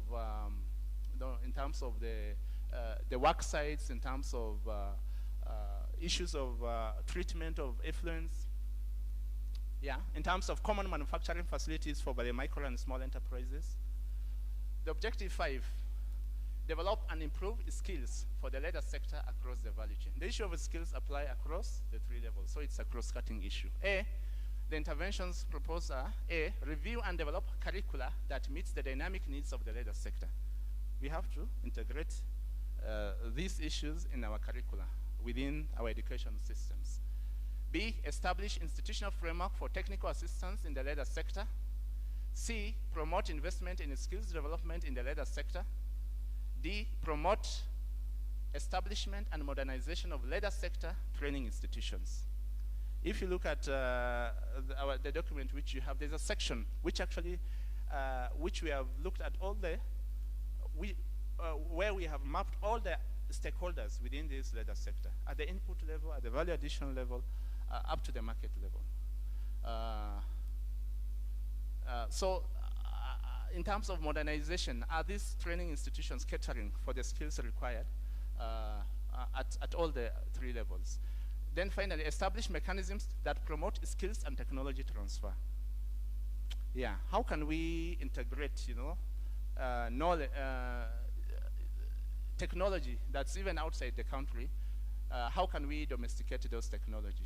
How can we facilitate technology between various, for example, between the micro and small enterprises and the medium and large enterprises? 6, the objective 6, enhance compliance with product and environmental standards along the leather sector value chain. I think there's, some of our stakeholders, I think one mentioned comes from Kenya National Cleaner Production Center. Yeah, so we have tried to articulate all these issues by ensuring compliance with local, issues of standards. B, ensure compliance with local and international standards along the leather sector value chain. C, promote establishment of modern waste treatment and safe disposal system. Very important, especially at the tanneries level, but also at other levels, including, the initial preservation and curing stage. D, promote recovery, recycling, and reuse of leather sector waste. Yeah, so the issues of environment is very critical as far as leather sector is concerned. First, for competitiveness, and secondly, that consumers are actually getting more sensitive to issues of the producers of these products practicing environmental, are they environmental friendly? 7, promote innovation, technology acquisition and adoption along the leather sector value chain. Yeah, so the proposed interventions here are to establish mechanisms for continuous assessment of technology gaps and technology needs of the leather sector. It has to be a continuous process in terms of what are the emerging technologies? How can we integrate these technologies, or how can we adopt these technologies? B, promote research and development in the leather sector. The issue of R&D. Countries that have proved to be successful have prioritized the issue of R&D investment in terms of supporting innovation, competitiveness. C, enhance uptake of intellectual property rights to promote and protect innovation. The issue of IPR, intellectual property rights, is very important for our innovation, for our businesses to be innovative.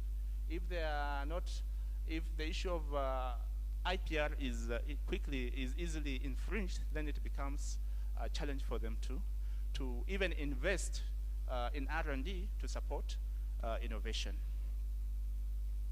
8, objective 8, to promote linkages along the leather sector value chain among all state and non-state actors. The interventions here: A, develop a framework for coordination, implementation, and monitoring and evaluation of all sector policies, programs, activities, and development plans. There have to be an M&E for us to monitor the implementation. Otherwise, we can have these good interventions. Then, if there's no good monitoring, then it becomes a problem. B, strengthen leather sector support institutions. These are support institutions, in terms of business development, in terms of innovation, among, just to mention a few. C, promote the establishment and strengthening of relevant sector associations and societies. Private sector is very important in in the policy development and implementation. If they work together, the better in terms of even articulating the issues, even for the government to support private sector, especially for the micro and small enterprises. If they are organized in associations, there is benefit of economies of scale. D, promote linkages between local leader sector, between local leader sector actors with regional and global actors. For example, in terms of technology development, in terms of for example, in terms of technology development, just to give an example. 9, objective 9, provide a conducive legal and regulatory framework to support the leader sector. The interventions here are: 1, develop an appropriate legal framework to support the leather sector by enacting a Kenya Leather Development Authority Act. Yeah, so this is a proposal that once we have a leather sector, a Leather Development Authority Act, then even our current KLDC will be more empowered. Then B, review leather sector regulatory framework to align them to national, regional, and global development. Just to mention that, currently we have the acts, the regulations that touch on this sector. So once this policy is approved, then those pieces of legislations, the regulations, have to be aligned so that they support the vision and the mission of this policy. And also to align them with, the global and regional policy framework and policy framework. C, provide fiscal and other forms of incentive for the growth and development of the leather sector. How can we support, what fiscal, how can we support the private sector through fiscal incentives, especially in terms of the input, in terms of the infrastructure, in terms of the machinery that they need.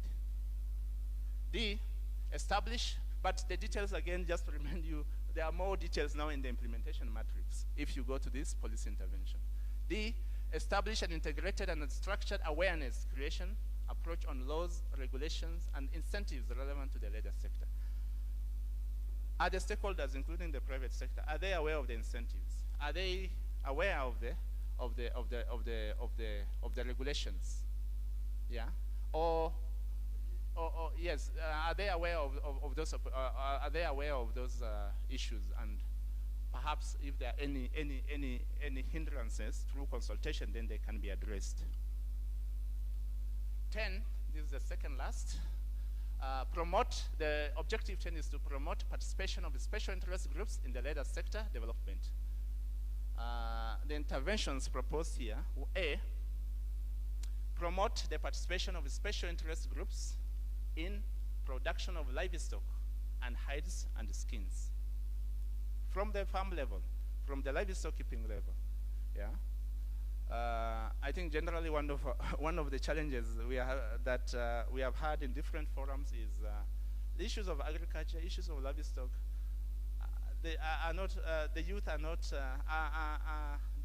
are moving away from these activities. How can we engage our youth? How can we provide opportunities for women and persons with disabilities? B, promote the participation of special interest groups in value addition of leather and leather products, in terms of turning opportunities, in terms of manufacturing of leather and leather products, both as big businesses as well as the micro and small enterprises. C, promote the participation of special interest groups at the market level, in terms of market access and marketing of leather and leather products. And then the final objective, objective 11, mitigate external business risks in the leather sector. I've mentioned these are the hazards, the shocks that affect this leather. This sector, in terms of the issues of climate-related issues like drought, in terms of issues like fire, in terms of pests and diseases, even issues of pests and diseases at the input level. Then promote policy certainty for development of the leather sector. Yeah, sometimes the private sector is concerned that, this time, this period we have this policy, then another regime, the policy changes. How can we have policy certainty so that they can even engage in more long-term investment for the growth of this sector? Yeah, so those are the policy interventions. I'll just briefly, maybe for like 5 minutes, wrap up. In terms of policy coordination, this is a very important area again, as far as any policy is concerned, especially for this sector, for which activities fall, the activities are undertaken by different actors, both at the national level and at the county level. So KLDC will be transformed into an authority established by an act of parliament with the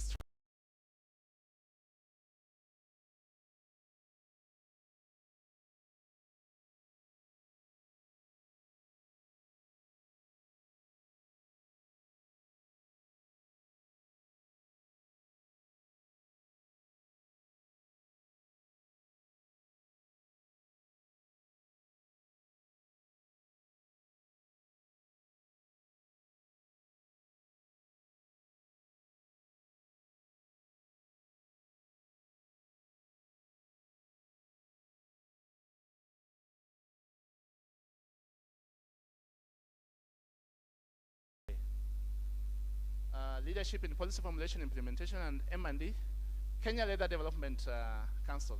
The aspiration is it will be transformed into an authority. It will have an act of parliament. Currently, it's operating under a legal notice. Yeah, so KLDC will plan, promote, and develop leather sector by implementing various policies and programs, such as capacity building, infrastructure development, access to markets, just to mention a few. Then it will be a central role of interaction for other policy actors, the academia, the private sector, the development partners, maintain up-to-date database of all stakeholders, the activities, all the relevant information. Then county governments, again, we need to reflect on the fourth schedule of the Constitution in terms of the issues of animal husbandry, the issue of fisheries, just the issue of the slaughtering facilities, the abattoirs. So the county governments will formulate and implement policies and programs on devolved functions relevant to leather sector value chain, including, integrating these issues in the CIDPs, in their annual plans, and the budgetary allocations. Other MDAs, other MDAs like the Ministry for Industrialization, the National Treasury, I think, which is represented here, because the issue of fiscal incentives, National Treasury is also very important. So we are saying the leather sector supports, they will provide support services, issue financing, technology, infrastructure, and market linkages.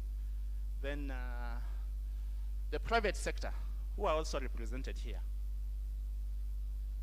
have a role to play in terms of financing. Direct, for example, especially for the financial institutions, how can they, there's need to develop appropriate financing instruments directly and in partnership with the government. Supply of technology and equipment. The private sector can produce some of the technology and equipment to support this sector. Exploit investment opportunities along the leather sector value chain. Once the government provides the facilitative role in terms of infrastructure, in terms of the incentives, in terms of supportive regulatory framework, then the private sector have a role to play to tap into those opportunities. Through associations, serve as a link with other sectors. The Kenya Association of Manufacturers, KEPSA, the associations for the micro and small enterprises. By coming together, they can link well with other actors. Then development partners, key roles in terms of financing, capacity building, technology, and skills transfer. I think, yeah, then finally, the NGOs and the community-based organizations, organizing community members into the groups, the associations and cooperatives. Because the issues of leather goes up to the grassroots, up to the rural level. They have a role in terms of organizing members of the communities, the livestock keepers, issues of capacity building, community engagement in public policy process, and then monitoring policy implementation, and advocacy. Yeah, so Betty, I don't know whether I may have taken much time, I don't know. But that's actually the key highlights of this draft policy. Yeah, thank you. Round of applause for Mr. Aiden. Mr. Aiden, before you leave, that was a fantastic document, and I'm sure it's a lot of people who are behind this particular policy. But I have a question. So after all this, after this validation workshop, what next? Now, what next? Let me not exhaust that because... in a nutshell. Because somebody will be coming in, the representative for maybe has left in terms of closer remarks and way forward. Is it a long journey from here? I'm not going to get into much of the details, but what the expectation is that we are going to incorporate the feedback from this forum. All right. Then the ministry, that's the Ministry for Agriculture, Livestock, Fisheries and Cooperative. This document has to go to the cabinet level for approval. Yeah. So those are the. But I don't want to exhaust that. You don't want to exhaust that. We are going to take it. We'll get into that towards the end. All right. All right. Yeah. Well, a round of applause for Mr. Aiden Shibga. He's done a fantastic job. That was a fantastic presentation, and I think right now we have a clearer vision as to what this policy really entails. And I think from now it's just way up, as we'll be hearing later on. So for now, I'm sure maybe some of us have a few questions because we are in the industry. We have everybody here represented, and we'll be getting to a question and answer session or comment also. But before then, I understand that there are people who came after we did our introductions, and it's very important that we get to know who you are and who you represent. So if we can have a mic just going around, if you did not get a chance to introduce yourself earlier, maybe you could just raise your hand and then we can do that. All right, there you go. Thank you, sir. All right, we'll start with the, okay.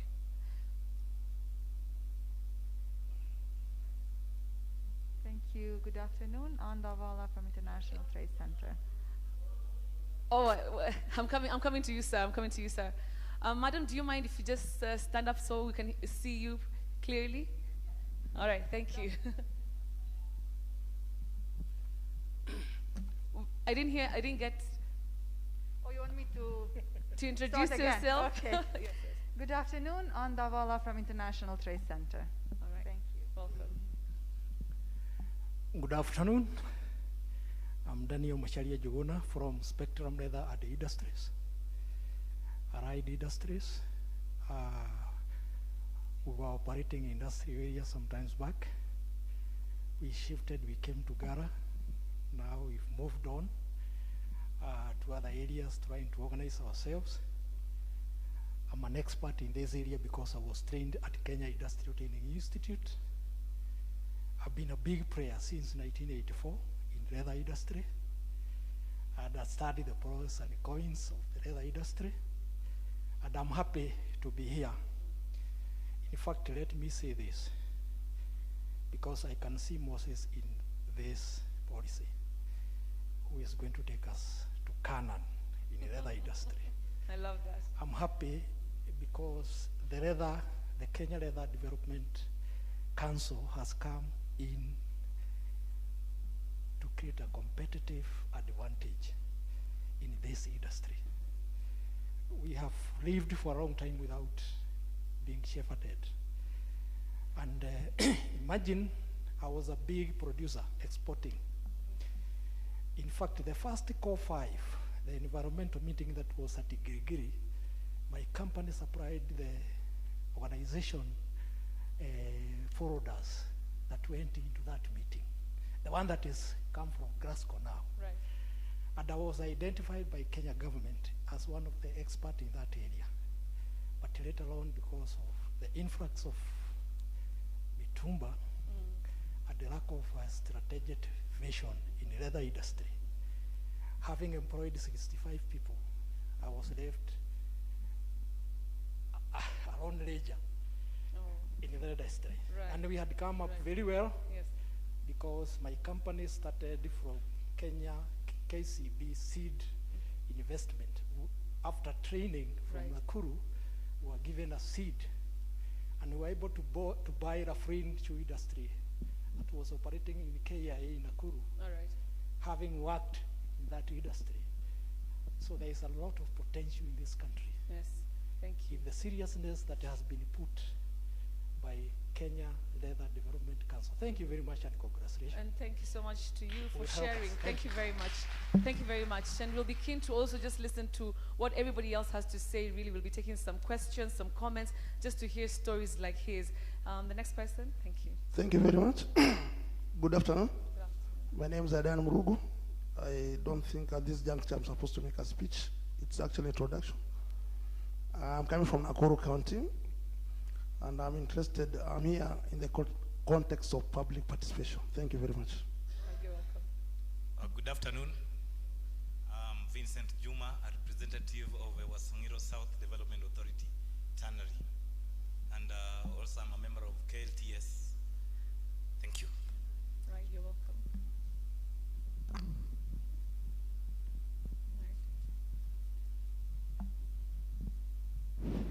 Good afternoon. My name is Adano Ario. I work for Competition Authority of Kenya. Good afternoon. My name is Jimmy Owiti, and I work for NEMA. Thank you. Good afternoon. My name is Dubat Ali Amey. I am the chairman of Kenya Livestock Marketing Council, an apex body for the pastoral community. We operate in 14 ASAL counties. And our basic mandate is to improve livestock market, livestock and livestock produce, which of course includes hides and skin. Should I stop there or you continue? With one. Do you feel like you want to continue and say something else? Yes? Yes. Okay. Thank you very much. Make it just brief and then we'll come back to you in a short while. Thank you very much. All right. I think I want first to appreciate the Leather Council and their leadership. The leather, the hides and skin in this country has been neglected for a long. It can bring and generate and create wealth for the people. But for some reasons, it has never been considered as a very important economical sector. Sometimes I am horrified when I hear of sessional paper number 10. It's just like a parent. When you lose your children for certain diseases, when you are told that disease, there is a break, you feel the pains. That sessional paper really neglected us to the peripheries. Now coming to the real issue, I have 1 or 2 points only. We appreciate the Leather Council, we appreciate the leadership, we appreciate what has been said, but there are 2 areas which I want to comment. One, the manufacturers are now going down to the village to buy the skin. That is not good. The poor people, the small traders, the producer must be protected. Leather Council must come up with a legal framework to demarcate between the players. Number 2, I come from Northeastern Province. I am told by some traders that the skin in southern Somalia, the lower Juba, is more valuable than the skin in this region from Turkana to Lamu. Just because when Somalia did not break up, there was a department called LDA, Livestock Development Authority. They trained many people to manage the skin. And as a result of that, there were many trainers. I would say, I want us to come up with a program saying, boresha ngozi, uboreshe mapato yako. Thank you very much. Thank you so much. So what we'll do, is there anybody else who has not introduced themselves? All right, just let's have an introduction. The questions and comments will come later. Good afternoon, everybody. My name is Olivia Racher. I'm the Acting Managing Director, Kenya Investment Authority. And for those of you who don't know what we do, our mandate is to promote and facilitate investments in Kenya, both local and foreign. I want to take this opportunity to thank the Council in conjunction with KIPRA for coming up with this policy. I think it's very timely, and we look forward to its implementation, and we look forward to using it to more investors, both foreign and local, to venture into this sector, or subsector in the manufacturing sector. I hope it will not gather dust, and we urge you to use our services whenever you can, all of you. I thank you. All right, thank you very much, and you're very much welcome. All right, we have somebody here. All right, you can use mine. Thank you. Good afternoon. My name is Dr. Dennis Onkundi.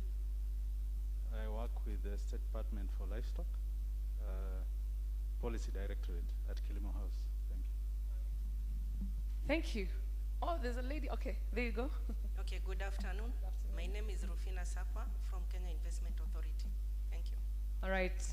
Everybody is very much welcome, and on behalf of KLDC, we really want to thank you so much for honoring the invite on behalf of KIPRA and of course the ministry. We really value you being here this afternoon and also throughout the morning earlier on. So for now, we're going to get into the comments and the questions session, which I think is very important. You've had the people who've already spoken. There's a lot to talk about. There's a lot of questions. And therefore, I'll introduce three gentlemen who are here, who will be taking some of those questions. And everything that will be said here will actually be put down and very noted, and it will be going deeper into the conversations thereafter.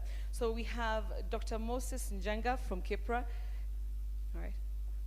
Yes, there he is. We also have Mr. Charles Ndungu, Director, Technical Services, KLDC. Thank you very much, sir. And we also have Mr. Joseph Mbogo, Director, Leather Development. Thank you very much for being here. All right, so we'll start with, do you want to say something before we get to the questions? All right. Good afternoon. I just want to ask our Secretariat and that of KIPRA, this is where we are very keen on taking notes. Please make sure that whatever comes of this floor is properly documented so that it can help us next, so that we can start off. Thank you. All right, so we'll start and get straight into it. All right, so we'll have some few questions here and there. I'll start with you, gentlemen.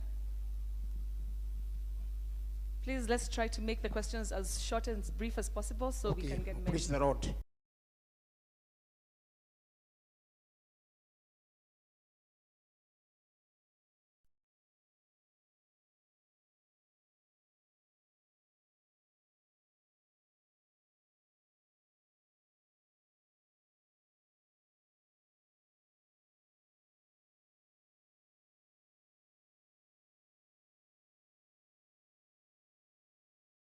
So, if the country need to grow industry, they must look the way that they will enhance poor quality importation of goods.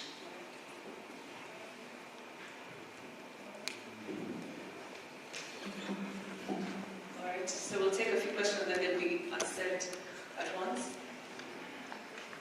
All right. Okay, thank you very much. My name is Makambito once again. I'm from Karamana Shoes. And I go straight to actually the constraints, which goes to the low input level targeted. And on the skill constraints, I've not heard KIPRA talking about, okay, they've talked about skill constraints, talking about the TVETs and the universities. But I work a lot with partners from India. And I think we've done some case studies comparing Ethiopia, Kenya. I think the PSI is not the right for training the sheep people in this country. Because right now, I'm ordering my patterns and designs from FDDI in India. So you must have put here, setting up a high quality training institution in line with the story of Italy. These ones will know the latest trends that are prevailing in the national market. And so equip the cobblers or even the manufacturers with those latest technology for footwear and leather accessories. Unless you do that,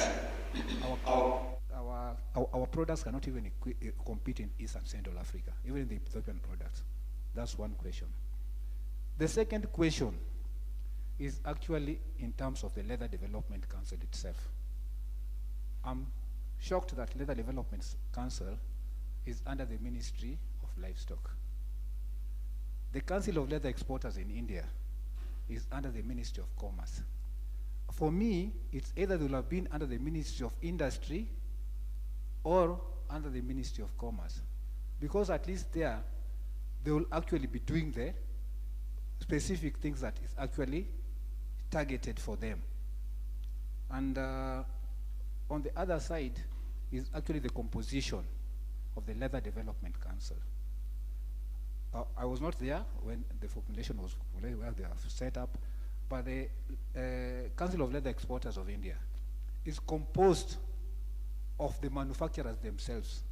If you look at the Council of Leather Exporters of India, the people who actually run it are the ones who are the biggest exporters of footwear from India. They know where the pain is.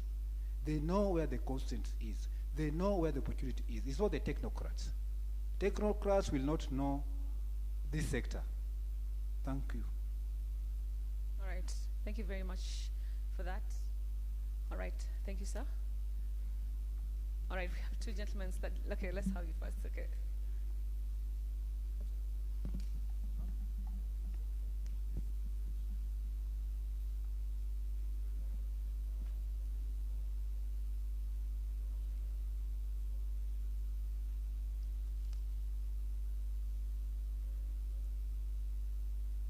That's not working. Okay. It's okay now working. All right. Thank you very much, Kipra, for what you've done. I have taken this document very close to my heart because, as my predecessor speaker have spoken, for sure, you can never develop an industry like leather without the private sector well defined. This document, the leather sector associations, and I'll take you back, Kipra, to your objective number 8 on strengthening the associations.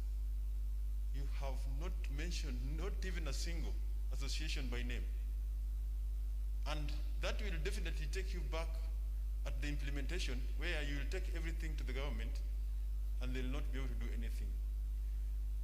The same question which was mentioned by the representative of the cabinet secretary. We had a delegation in 2017 with Beatrice Mwash there, with Dr. Nyuka, with Dr. Nyancha, and Mr. Joseph Mbogo. In Ethiopia, we were given the same answer that were given to the Kenyans in Rwanda. When they were asked, how did you get this? They told us, we are trained in Kenya. So my question and my only point that I want to bring to Kipra at the moment, please define the private sector in the leather sector. Define, because we have the Hides and Skins Development Association, we have the Cobblers Association, we have the Leather Articles Entrepreneurs Association, we have the Kenya Footwear Manufacturers Association, which has been there from 1960s. And if you come and leave it at this point, and then you move up to the Act, then you lose it. Let me give you a good example of what's happening at the NGCDF, National Government Constituency Development, whatever it is. When they were developing a policy, at the implementation, what they did, they ensured that at the point of implementation, the policy makers like KLDC are left at the policy level. And then they come and come up with what you call project management committees. I was chairing one in a primary school in Umoja, which has given us the first swimming pool in a public school, and I can tell you the systems are working. KLDC, we have done this, we have said this several times. I don't know why you are not working with the private sector and mentioning the private sector. I don't know what beef you have with them. But I can tell you, if you don't take the private sector seriously, then this is going to gather dust like Ken Ives have just mentioned. I'm not saying it's going to do, but it's going to do. So what I'm kindly requesting, let us come up with a way on how we, at the implementation, for example, whatever is happening in Kariako, is done in collaboration with the private sector, but you overlook, you oversee, so that you can be able to have it working. Like Kenani, let me tell you, when we went to Ethiopia, at the same level, Ethiopia was doing the same thing. Theirs has been in operation for over the years. Right. So please, bring in the private sector, define the private sector, so that they can be able to be put at the implementation of this document. All right. That is my only point. Thank you very much. All right, thank you very much. We'll have a question from this side because we've not had any person. All right.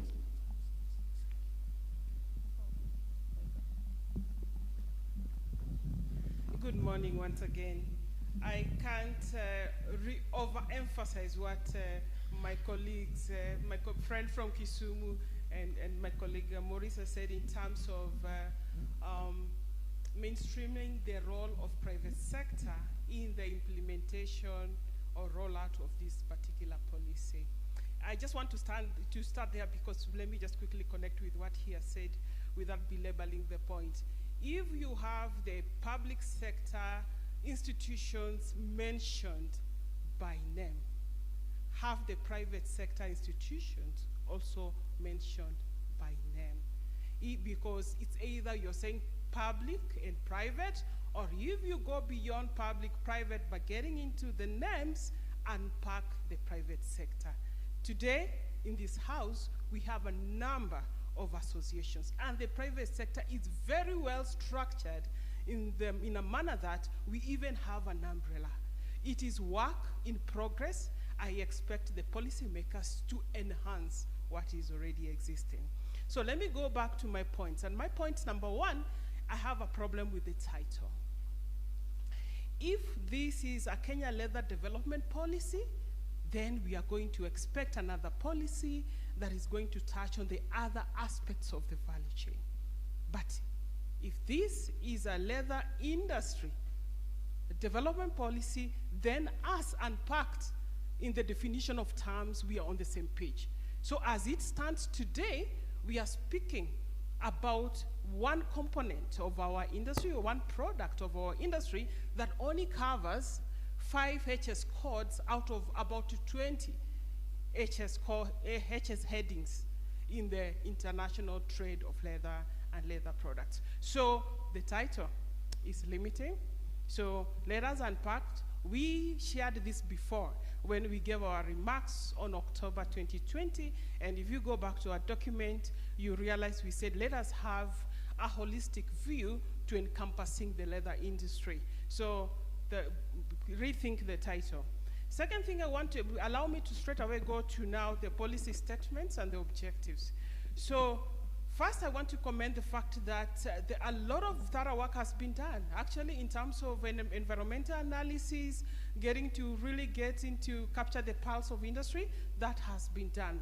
The only disconnect that I'm seeing is in the robustness of the strategies that have been outlined to address the challenges that haven't been unpacked.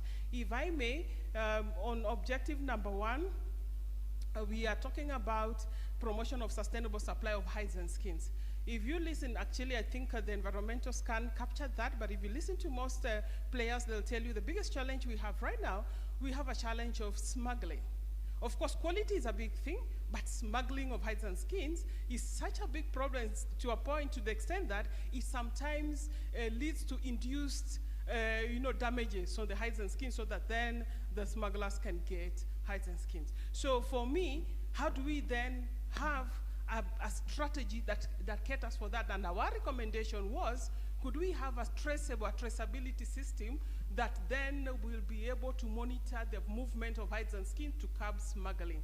The second thing that you've had, and I think what captured well in the environmental scan and from players, was to do with market. Marketing, I think the first speaker from Garissa already spoke about, the buying and selling of hides and skins.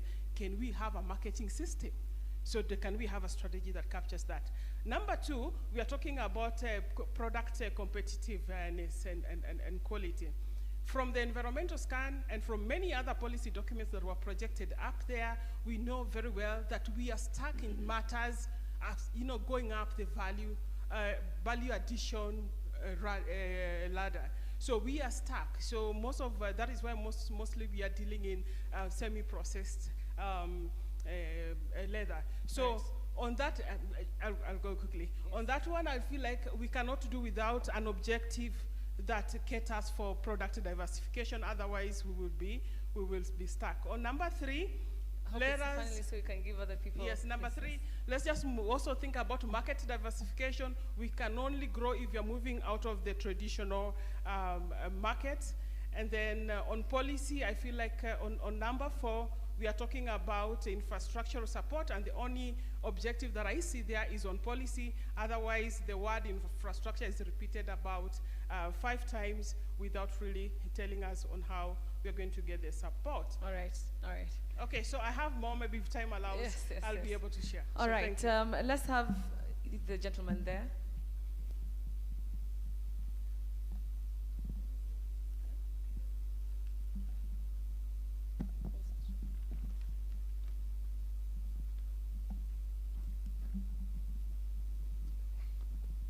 Thank you very much. I think I'm upstanding for the second time. I said my name is Adan Murugu. I am coming from Nakuru County, and I came here in the context of public participation. So I think I made some calls yesterday. So I came here for sellers business. And I think around June, my friend was there. And the State Department of Agriculture, my friend, you are there. We validated 3 policies at Karok headquarters at Kangemi. So for this one, I think this policy is actually timely.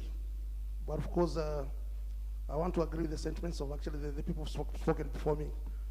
I want to make an amendment on policy goals and objective. It actually provides 11 issues. I want to add number 12. So I'm saying this is actually the wording of this number 12. You address inadequate and low funding of the sector at both 2 levels of government, both the national and county. So you have 11 issues you've raised under these policy objective and goals. So I'm adding number 12. I don't come here to oppose this kind of an initiative. On the guiding principles and values, the issue of public participation has been captured very well. I'm very much impressed. But it's no longer business. It has to be structured public participation. The gentleman from Kipla, I was able to meet your director, executive director, 3 months ago in the office, and I'm happy a part of this. So when you talk about public participation, it should be structured. That means, if I actually go back to what the madam was saying about September 2020, and I'm able to undertake public participation almost on a daily basis. And including even yesterday, we are getting a charter in Nakuru, which is also part of public participation. I'm not aware when this meeting was actually taking place in Nakuru, but then I'll excuse you today. On objective number 5, and my friend here has actually alluded to the same. I don't want to misquote him. On review and development of curricula that meets the dynamic needs of the sector. This is actually very touching. In 2019, September, I joined the same college my friend attended. And actually I was able to come to Nairobi for a study tour at Kildi. I think under the last page, Kildi is listed Kenya Industrial Research and Development Institute. After 2 semesters, a class of 20 students, including myself, dropped because of lack of interest. So what you're proposing here as a review of the curricula, and today we are here at KIDC. This is very perfect. All right. As I finish also, On page 25 of this booklet, on low participation of special interest groups, this to me is very touching. As a lobbyist, this is very touching, and I'm happy it has been captured. So my proposition, if you want to bring on board the special interest groups of actually youth, persons with disability, I've seen one member here, and women, I'm proposing that you do this through their registered umbrella association. And even what you're saying of association, I'm finishing, huh? Kindly the same can also actually be anchored through the umbrella registered association. For tanneries, we need to find out where they're supposed to be located, within the industrial area, or maybe within the planning for our towns, especially for our towns. On counterfeit, I'm proposing a multi-sector agency to handle this. Thank you very much. All right, thank you very much for your sentiments. Thank you very much. Okay, great. Sorry, I have the mic. Thank you very much. As I said before, and I'm agreeing with my sister there that we need to harmonize, synchronize the leather industry, because that has been the misgiving of separating these bodies. So the title should be inclusive, leather goods and shoe production. Because without tanneries, we can't have leather goods, we can't have shoe production. So it is important we become inclusive. I don't want to go to the matrix, because Kipra has done very well in whatever they have presented there, but the areas that I find there are missing links. In the leather industry, we rely on imported accessories, the zips, the press buttons, the stiffeners for the shoes, and we consume everything from all the industries, from wood, metal, clothing, name them, even glue. Everything is finding themselves in the leather industry. What happens there? Because we buy from global market, fluctuation of the currency. You buy in dollars, they come here, they are heavily subsidized in their country, mother countries or production countries. Once they get here, our hardwares put on the VAT and other costs. When it gets to the producer, it becomes an input. Then at the producer level, you put in a tax. So at the end of the day, the aggregated tax that goes to the government is higher than the profit that the producer make. So all our profits are being eaten by taxes. So we need this policy to do an intervention, maybe to harmonize or to insulate or subsidize those taxes so that we can be able to make a profit. That is one area I found out we have a big shortcoming. The other one is substitutes, because we have found very crafty countries like those that I've mentioned. I'm not going to mention them because of prejudice, but man-made leather has really given us a headache in this country, because you find a customer who does not understand leather telling you this is leather and this is costing 20 shillings. A square foot of leather, good leather, will cost more than 300 shillings if you buy it from butter. But they expect you to sell the product you are making equivalent to the substitute that have come from abroad or Mutumba. So in this area, we need the policy to address that. How we are going to be insulated, how we are going to be subsidized, so that the taxes are not killing our industry. The other issue that I want to talk about is externalities. Like she has mentioned, we have so many quacks and brokers in the leather industry, from what the old man said here, right, up to where we are. So we need the policy to streamline that, so that at least we can have a cutting edge in the leather industry, so that the people who have invested, like he said, they dropped in leather, they are not falling out like ourselves. So we are able to get over. All right. Now, if forward at the Finally? backward integration. Forward at the backward integration in the leather industry is a must, so that we don't lose all the gains that we have from Kenya Leather Development Council and the rest of other bodies. Finally, governance and leadership. Many industries are dying because the cooperative governance is lacking in the leather industry. When we operate, when we run our companies, we need to be trained, our skills to be developed in areas of governance so that we can do it sustainably. Thank you very much. All right, thank you very much, sir. So what we'll do right now is we'll let the three gentlemen from KIPRI and KLDC to come forward and just answer the questions first so that everybody gets a fair hearing. So, gentlemen.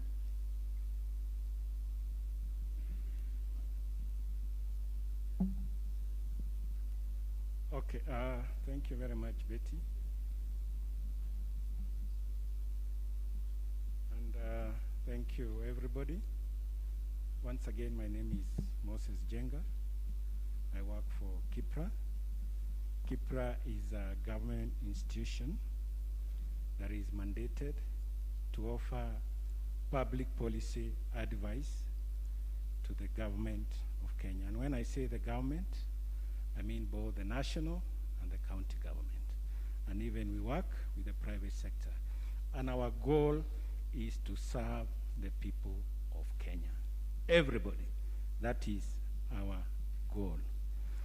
The main purpose of being here today was to identify the gaps in this policy, because we came to you, you gave us, we gave you the first draft, and you said we want it this way, the way Madam said, and now we are coming to validate, to see what you said, whether has been catered for. For us, that is our work, because we want to cater for everybody. The private sector, the public sector, everybody. And we don't, we are not discriminating against anybody. We want everybody to be part and parcel of this process. So your comments are all welcome, and we take them in good hearts. Please make as many comments as you want, because this is your document, and this is the document we want to use to mine the gold that Dr. Noor said, because leather sector is actually a gold. And for me, it's a low-hanging fruit that we can use to develop this country. So we are here to discuss how can we get this gold working so that everybody, right from the gentleman who said, right from the rural areas to Mzee here, benefits. So we want to make sure everybody benefits from this sector. So just to answer some of your questions, I'll not be able to answer everybody because all the questions, I have a team myself here, I have another team here, and I also have Dr. Noor will also assist us. We are here to discuss so that we all agree this is the way we should do to mine this gold called leather. Somebody talked about low quality importation of goods. If you look carefully, this is a policy, and a policy just says, it's a broad statement. And then from the policy, there are other documents to implement the policy. And one of them is a strategy, because it will be done. And a strategy will be much detailed, now outlining some of the issues that are coming up on the floor. For example, issues of smuggling. In our policy, we are saying we provide a legal and regulatory framework. And we are saying one of the intervention is the physical incentives and even making laws and registrations in the leather sector. And what for us meant is that one of the issues to be covered there, within those laws, within those incentives, smuggling will come in. Issues of taxes. We have talked about incentives, physical incentives. So this is a policy. So we cannot say give incentives to VAT, blah, blah, because this is a broad statement. But when it comes to the strategy now, it will clearly say within these inputs, we need an incentive in the zips, in the chemicals used, or that the detailed one will be there. But the policy says we provide a legal and regulatory framework, which is conducive. That is number one. So what I'm trying to say is all the issues that are being raised here are very, very valid. And for us is to check whether within our broad statements, are they there? Are they catered for? And within our implementation framework, are we pointing out to those issues? Because we don't want to miss any issue here. Because this is our policy, and everybody is a player here. And your point is valid. So for us is to be very careful so that we don't miss anything. But to remember, this is a policy. Some of the things here we cannot put in the policy. Because as I said, there is a strategy to implement the policy. Issue of the defining private sector. The coordination here, we said KLDC will map all the stakeholders, right? You know, in the public sector, it's very easy because we know the ministry, we know the departments, but the private sector is huge, isn't it? For us, defining private sector at this level, it will be very risky. You know why? We put the associations that are existing here, that are represented here, but are they the only ones? Are they the only ones? Are they the only ones? That is why we are saying in the coordination, KLDC will map all the players. All the players. For us as a policy, we cannot. Because we stand the risk of missing some of them. And we'll be short, isn't it? We'll be short. Because somebody at the back there will say, no, I'm not there. Another one will say, I'm not there. So, but we said private sector, so that KLDC, in coordination of its activities, can be able to map all of them, all the players in the country. And that is what the policy is saying. So if KLDC doesn't map it, and it misses at that point, then you can raise an issue. But the policy says map all the, and that is a policy. So that is why we did not mention it by name, because of the risk that is involved. The other issue is the title. I don't want to mention. I think Dr. Null will help me on this.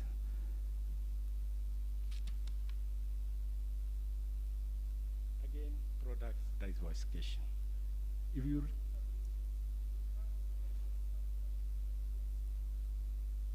are missing? Are missing?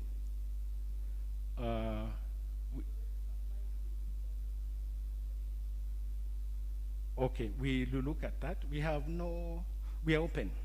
We will look at that. Probably there is a reason why, but we never, we never missed any point here. We never dismissed any point here that was given to us, because this is your document. It's not ours. And you have no self-interest to ignore your comments. No. So we will look at that. The points have been taken, and we see where did we go wrong. But remember, this is a policy. Some of the issues will be done through the strategic plan that will be done by the KLDC when implementing this policy. I think for me, that's what I can say. And maybe let my colleagues here, do you have something to say? Let me just add from a KIPRA point of view, given we were working together, there'll be more to come up. The aspect of counterfeiting, that's not within the policy, obviously. I mean, counterfeiting is a national problem. Leather products are affected. The government is doing something distinctly different. That's why one of the stakeholders is here, the Anti-Counterfeit Agency, including the multi-agency illicit trade working group. So that's commendable, and that also is informed by the study they did, which established leather is amongst the products that are counterfeited. So we're actually, we utilize a lot of that input to support what we are presenting here. Just to clarify what my boss said, there's a lot that the policy will undertake in a very detailed manner that will not come out in the policy outline.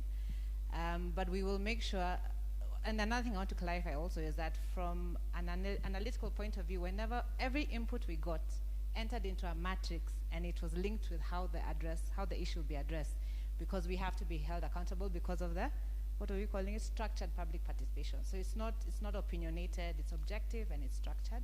So that's just to allay your fears, because like we said, our support is technical from a policy point of view. We don't know the needs, we don't know the challenges until we get them from the stakeholders, which we have adopted. The only other thing I wanted to link with the aspect of illicit trade is branding. On the flip side of illicit trade, and also to mitigate the challenge of synthetic products, we are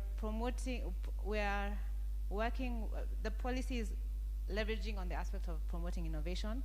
Again, the government is doing a lot in that aspect. You can see from the Kenya Innovation Agency and the other agencies that are supposed to support innovation. So that is a priority also for this policy and this government, so that as our products are being developed, branding and associated intellectual property is attributable to that. But I know some of these players have experienced what we would call copying, although that's not the correct word, where the product down to the brand looks like your genuine product. So that's also a problem in-house. It's actually our own colleagues who are utilizing that as a way to step ahead in the market. So that's something else that the government will do to support the private sector. And the last thing I want to reiterate is the role of the private sector. Policy is driven, policy is the intention of the government in supporting who? They don't support the government, so it's definitely to the private sector. And you'll notice in the implementation matrix that the private sector is a key stakeholder. On top of that, the private sector, especially the leather sector, is commendable in the aspect that it has coordinated itself through sector and value chain specific associations. That is also something that the policy recognizes, and on top of that, aims to strengthen, because we will, the council in its wisdom has realized that even when we work with associations, there may be some opportunities to improve in terms of maybe marketing, access to markets, maybe networking, skills transfer. That now goes back to the mandate of the government. But it cannot be, we can only know where the shoe pinches from leather shoe pinches from interacting with the private sector. So just to reiterate, the private sector is important, and the policy is taking an association approach because we cannot access everyone. Also, lastly, because the informal sector, we noticed again from reading and talking to yourselves, a good proportion of those who are in the value chain are informal. So accessing the stakeholder is not as easy without an association approach. So there's a lot that we can discuss. I'm trying to hurry up because, just to state that we are taking note, and there's a lot that is already, what you're raising, there's a lot that has been documented here, and we appreciate the feedback. Thank you. Thank you. I would like to add to what my colleagues here have said. I'm from the State Department. I would like to commend KIPRA for a good job that they have done, especially on the document, from production level to value addition to research in the leather industry. Now, the comments that have come from the floor, especially at the level of implementation. Remember, a policy is just a broad roadmap on where we want to see the leather industry in future. Now, in terms of implementation, we are going to have the implementing laws created. There will be laws created to implement what the policy is saying. Apart from the law itself, we are going to have the regulations that are going to regulate the industry. So the concerns of the stakeholders, especially those ones in industry, in terms of issues of product diversification, how these products will move within the industry, who does what and where and how, will be in the law and the regulations themselves. Your concerns in terms of protection of local industry from, especially what he has mentioned on synthetic products, that is also at a different level. At ESC, in terms of the coding that you are talking about, we are actually working on the review of the CET, Common External Tariff, currently.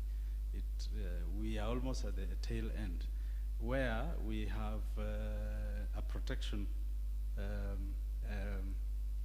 we have come up with a protection clause for the local industry, especially the leather products. We are putting a maximum in terms of the tax paid for synthetic products and any other imports. Yeah? This is already taken care of at regulatory level. At that particular level, at ESC, we also have now the continental level. So all that, your concerns in terms of that particular level, that level of production and marketing is already taken care of. But at policy level, I think this document is well done. So it's providing, it has actually covered all the facets of development of the leather industry in this country. And I'm happy that it is, it's actually very conventional in terms of forward-looking. So in terms of comments to improve the document, we may limit ourselves to just the roadmap. Like what she proposed on the title, which the MD is going to comment on, that's really commendable if we can debate and agree that we need to change the title. Yeah, so that's my comment.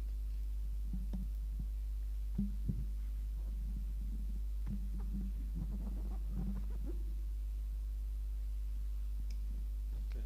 Thank you very much, Dr. Nkundi. On elaboration of what we are doing, I know that we have not come for question and answer. We want to get the inputs of the stakeholders so that we can be able to improve on the document. There are some areas that of concern, and we need to mention them, especially the quality of wines and skins, which falls under our docket. There was a question from the gentleman from Garissa on the issues of hinds and skins from the Roa Jumba being more better than the hinds and skins from our Upper Eastern and the Northeastern province, former Northeastern province. So what I can comment is this. We have devolved units that are supposed to be taking the issue of livestock extension. Livestock extension was devolved, and having been devolved, it is now the mandate of the counties.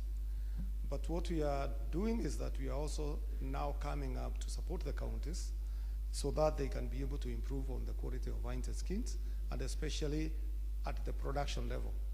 At slaughter level, we are partnering with Kenya Leather Development Council under the ministry.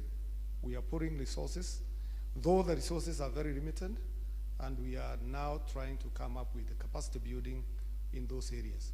Well, I must recognize one of our tanners, Dara Flama. He has been providing the fraying tools to most of those slaughterhouses, and therefore we have been able to see quality improvement. The other thing is this: we are coming up from almost an economic depression from the COVID-19, and also the economic wars between China and India, China and America. That fight, what it did is that there was very little uptake of hinds and skins and leather in the international market, in our traditional markets. Remember that hinds and skins and leather is a commodity that is traded internationally. We consume about 30% locally of our production, and most of it we export to either China and the Far Eastern countries. So when there is an economic depression in those countries because of COVID-19 and that fight that was there, then there was a slow uptick of hinds and skins, and that one came down to the traders. So the quality is now improving. Tanneries have confirmed that they are getting a little bit of hinds and skins from the slaughterhouses. The other thing is that we have become more vigilant because of multi-sectoral approach in the smuggling of hinds and skins. We have been having a lot of smuggling of hinds and skins out of the country, but now we are partnering with the KRA and all the stakeholders, and we have seen now many of those that were doing crowd drying, they are now doing wet sorting, and those are becoming now available to our tanneries. So we expect some improvement because of what the government is doing, but funding is key. Somebody talked about funding of the sector. This is a sector that has not been well funded. Actually, last week we were in Treasury, we discussed, and we were told on how we are going to approach so that we can get some funding for this sector, so that we can be able now to improve on hinds and skins. On skills development, one said that our institution in Thika is not qualified to train on skills development. This is one area that the government has also come up very strongly. We are approaching this area by providing machinery, especially at TPCSI. We have put machinery, and also at Karioko, we are going to open our go down there for provision of services to the local entrepreneurs, providing the services of machineries that they cannot be able to afford. The same case with the TPCSI. Apart from that, we have spent close to 200 million in equipping the footwear and leather goods, a facility at Tahiti Kapete for skills development. So this is a continuous process. So we are going to be able to produce very qualified manpower in those areas. Some of those institutions, especially TPCSI and Tahiti Kapete, we have even brought the Candicam, where you can be able to design your shoe and produce it. So that is computer-aided designs, and therefore you will be able to go there, design your shoe, design your bag, and design whatever else you want to design, and be able now to produce it very specifically, and it will be for the good of the country. So I've talked about smuggling.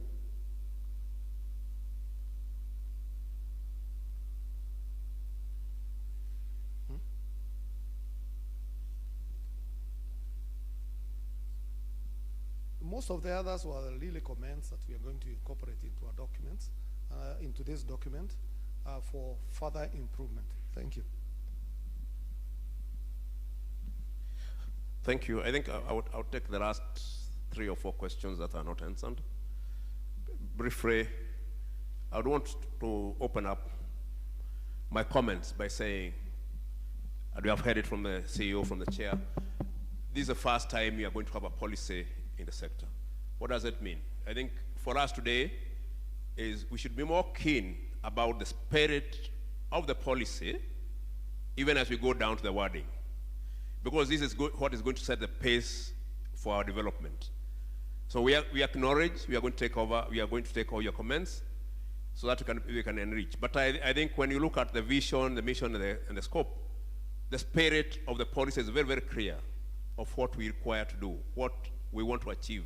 And I think that's, to me, is very, very important because it is what we work with. We go to specific strategies, specific roles, specific rules and regulations. But all these will be able to guide and help us realize our vision. So the spirit of this policy, to me, I would want to say, is very, very clear. So we need to work on that. One of the key things that came in is about importation. As a country, it's true, we are suffering from a lot of importation of cheap imports. Some of them they come as new. Some of them come and they are declared as used footwear. I think we have been working with the industry on this. What I would want to say, when you look at the policy perspective, next time we go to the Treasury, we will have a document that supports what we want Treasury to implement. We have been working probably from our discussion with the stakeholders. When this policy is implemented, we'll be able to go to any other government agency. This policy wants us to do this. We cannot achieve this if your department plays this role. Because definitely we are suffering a lot because of imports. And the same thing applies when we look at accessories. I think somebody talked about accessories. 2 years ago, we even wrote to Treasury asking on how the duties can come down. But I used to say, without the policy, without a legal document, it all depends on goodwill. So what I'm saying is, we want to move away from goodwill of the office we go to get the backing and a reference of an official government document. So to me, that's very, very clear. I think, so in terms of import of footwear, and in terms of duty exemption on areas that support productivity, this document is going to help us. We will write a strategy that supports that. That is clearly says this is how we are going to approach some of these issues.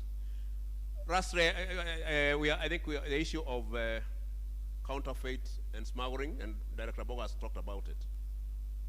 I think for me, first of all, I would say this is a crime, isn't it? Counterfeiting and smuggling is a crime.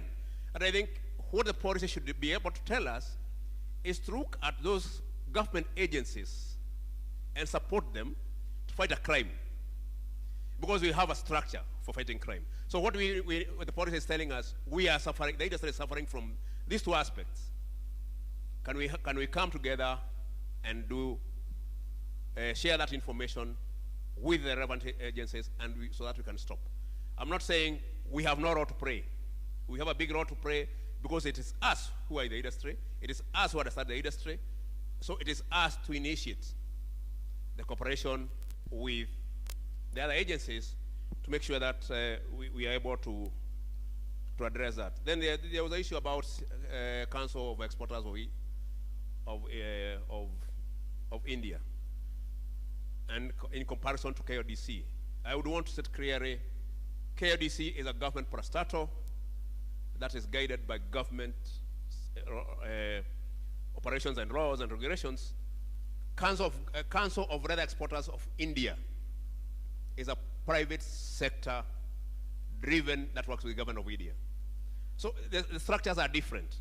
Whereas this is government, and government brings in professional and technocrats, the private sector association like that one of India. And we are hoping that is what is going to happen here with our own private sector associations.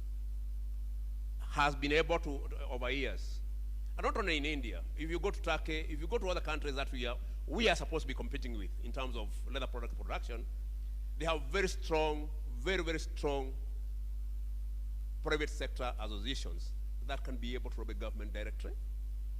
And also who also have a system of international trade intelligence.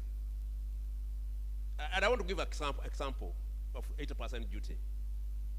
But Chairman, when we put the 80% duty, that I think it was 2012, I got a call at midnight from India telling us, for me to confirm whether it is true the Kenya government has put in 80% duty. That means they have a system of intelligence because they want to protect their India. It's not government who called me. It's a member of the Council of Leather Exporters. So what I'm saying is, and this because we have associations here, can we probably be able to work on that so that we can also be able to strengthen our industry? The government cannot deliver on this alone. But when we have a very strong associations, we'll be able to look at that. I think most of the things have been mentioned. The other issue is just to add up what my co-director Dubogo has talked about. Training. TPSI, as it is, looks like a small institution. But we have to accept even some of the people who are doing very good business in Ethiopia were trained at Thika in 1980s. So we cannot live in the past. And I think it's one of the key things the policy has captured, strengthening of training and research. And as a council, we have already started doing that. That's what Bonabogo is saying. We have given a machinery. We are even instructing the management. So what you're saying is we are part of the policy issues that are coming in that we had even foreseen them before they become part of the policy. We have already initiated the process of doing that. So the issue of imported accessories is the same. The other one is, the last one I want to answer is the issue of man-made leather. I think that's a big problem we have in this country.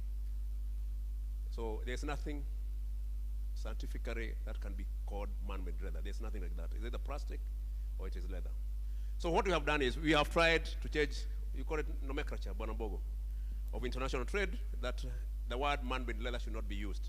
And we have lobbied in the KEBS so that when they are developing standards, to see to it that this confusion of leather with man-made leather is captured as part of our standards, that if you declare anything as man-made leather, it will not be qualified for import. We have not yet reached there, but I think Bonabogo is the chair of the committee of KEBS. It's something that we initiated. I hope it will be able to help us. Basically, as I finish, probably the CEO will clarify on the issue of the heading. Thank you.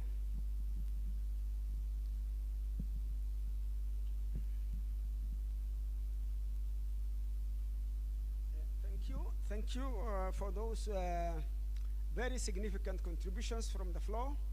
Thank you for the responses, Dr. Moses Njenga. There is nothing to add on what you have said. Anne has improved it further, and the director from the State Department has also made it very clear. What we are dealing with is general policy statements for the nation. These are guiding principles. These cannot be very, very specific. To deal with very, very specific issues. We are dealing with Kenya. Each village where an animal is reared, where an animal is slaughtered, is supposed to be covered by this policy statement. The other one where I want to comment on is where the council is domiciled. Somebody raised about this is supposed to be either in the Ministry of Industrialization or commerce. Somebody say something like that one. It is important that this audience remember or be informed that this council was born as Leather Development Council, LDC, in the State Department of Livestock.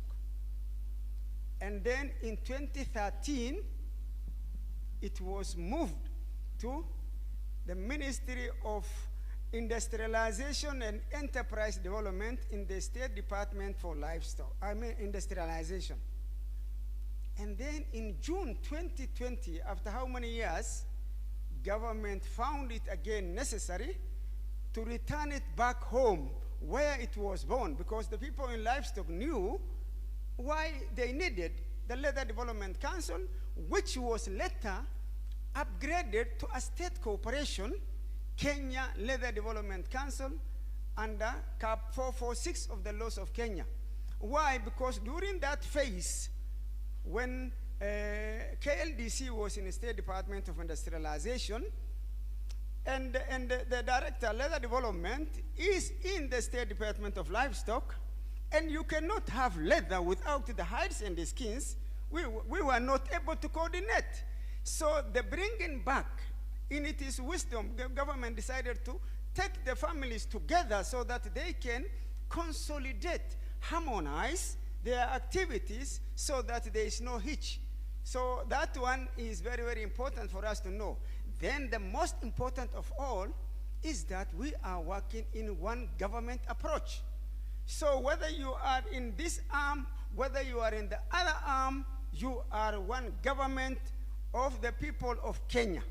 That one should be very, very clear. The last one where I want to comment on, Madam Beatrice, is about the title. Not the last one, second to last. I thought actually when we make the title Kenya Leather Industry Development Policy, when we make it Leather Industry Development Policy, we are limiting. In fact, we shall be limiting ourselves because leather development is much more encompassing, because it will encompass marketing, it will encompass infrastructure, it will encompass environment, the CETP, the Common User Facility we are developing with EPZT in Kenani. So, surely, we have reason to differ in our opinion. Therefore, from where I sit, you will be limiting yourself by saying leather industry development policy when the other one is more general. That is my understanding for now, but Kipra will go back and look through again and see what they can do. Finally, the last comment I want to make is about what my director has just commented on, TPCSI. TPCSI is Training and Production Center for Shoe Industry based in Thika. This is a development support by United Nations Industrial Development Program in the 1990s for the footwear manufacturers, for the SMEs in the leather industry.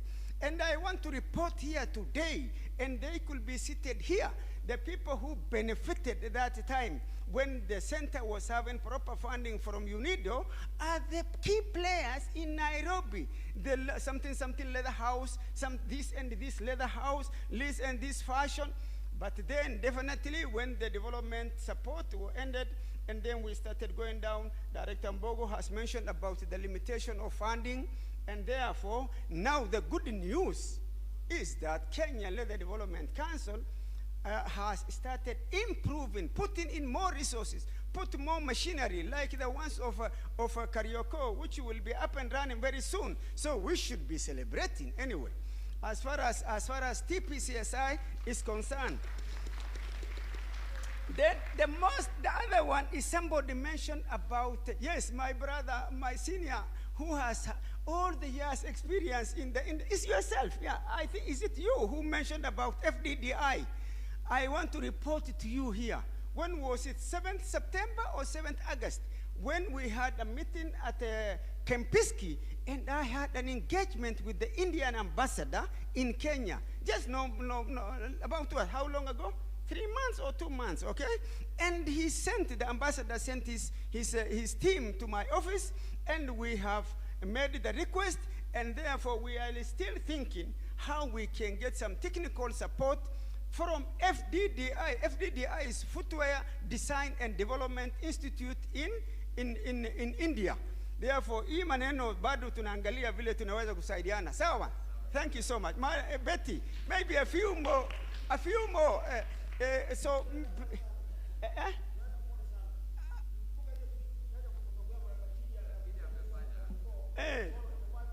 Yes.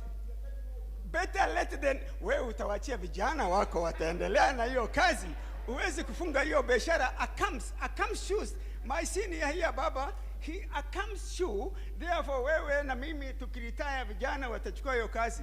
Maybe some fee. Asante sana. Itafanya kazi sasa. Inshallah itafanya kazi. Madam Betty, some few lunch pia inapoa lakini kidogo. Kidogo tu. I'll start from Professor over here. Oh, he's been standing. My goodness. All right. Yeah. Good afternoon, Mr. Chairman, Mr. Francis. First of all, we welcome you, and the industry welcomes you, and we are very happy this is the first engagement. I'm speaking on behalf of the tanners, you know. So we are the people who are sandwiched between the raw material suppliers, and our duty is to provide a good finished leather for the industry, for the value addition. And we have sailed for many years. And today I'm speaking with 40 years of experience in Kenya. First of all, I would like to congratulate, you know, KIPRA, that such a beautiful document was prepared. And I was fortunate that I was the member of KLDC when the first discussions happened at Naivasha 4 years back, talking about the bill, leather bill, the policy and strategic plan. So I was chairing that meeting for 3 days, and this is the starting point at that time. I would like to congratulate also the biggest thing is that His Excellency, the President of Kenya, who has put leather as a big agenda because he knows exactly what this industry means. And like Ms. Betty was telling us, that leather can surpass coffee, tea, flowers. Because in leather, we have raw material, we have excellent workforce, and we have a market. Whereas other things doesn't have. But my question all these years was, why the leather is not at the top agenda like coffee, tea, and flowers? We can hit 100 billion shillings industry in less than 3 years we provided.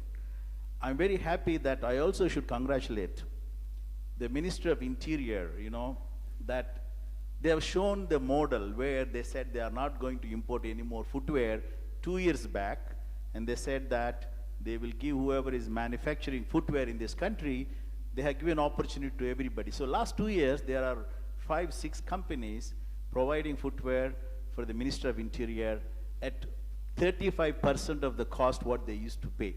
So that is an example for us to be taken as seriously. I have only one question because my chairman is here, but I want to have one question. That the time is essence.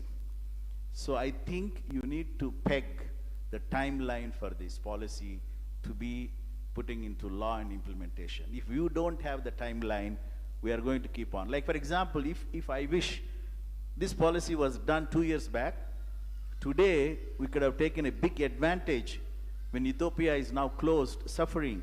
The whole world is looking, where is the leather? Today they all would have been here. All the American buyers of footwear, leather goods, garments would have been here today if we had this policy in place. Because, Chairman, sir, we have suffered because there was no policy, there was no bill. All of a sudden, Ministry of Treasury comes in and says, it happened 2 years back, we are putting 10% duty on export of wet blue. Suddenly, somebody comes, which happened a few months back, only pay 2 million, you can import 40-feet container of footwear, like my colleagues. But my colleagues here have really contributed the important points. I would like you to, put it into play that. Other than that, I think, we have a beautiful industry, and probably this will be one of the best industries, for the whole Africa, not only Kenya. So let us treasure our value. And lastly, I want to just tell you, the value addition is not 1 to 5, madam. It is 1 to 30. One hide today, we are buying at 1,250 shillings, one cow hide. When you converted that 30 square foot of leather, you will make 10 pairs of shoe. 10 pairs of shoe is sold at 48,000 shillings in the retail. We have big opportunities. Thank you very much. Thank you. And I'm very happy that all the sector players have contributed. It's really wonderful, I think wonderful meeting. Thank you, KIPRA.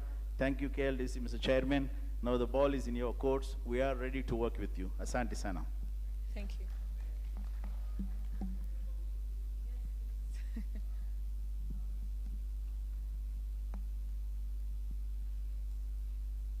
All right, you can use mine. I said I'm Professor Mande, Dean Faculty of Vet Medicine, and here representing the VC University of Nairobi. I stand to support the policy. Mr. Mbogo, you remember 2008, we had a meeting in the now Multimedia University, and we were less than 20. I believe we were less than 20 when, when we were trying to do what Kipra are doing now. And for me as a person, I was head of secretariat, you remember. For that process, we developed the curricula. We also developed the policy document that enabled the council to be established. Now we are talking about an authority. I am not yet ready to retire because of one thing. I will speak on the lane that I work through. As you look for the hidden skin, for me, I'm looking for trainees. I'm looking for students to come to the university, either mine. I prefer mine, but my brother Dedan Kimathi is also, because there are very many we can actually share. The reason being, when we were discussing, there was not a single university that was offering these programs. We have learned that we can partner more with industry to get practical exposure and share resources. But, you know, if we don't partner with the university's funding board, the university's funding board is categorizing courses as flagship national priority programs. If leather technology is not captured, then the funding priority for HELB as well as the universities, they shine it off. And I've had trouble actually getting students to come on board because leather technology is not a prioritized flagship program. It is in every document, but now we have a policy. But could we now ensure that for that level, ensure that this program at university, at TVETA, it's categorized as a national priority flagship program.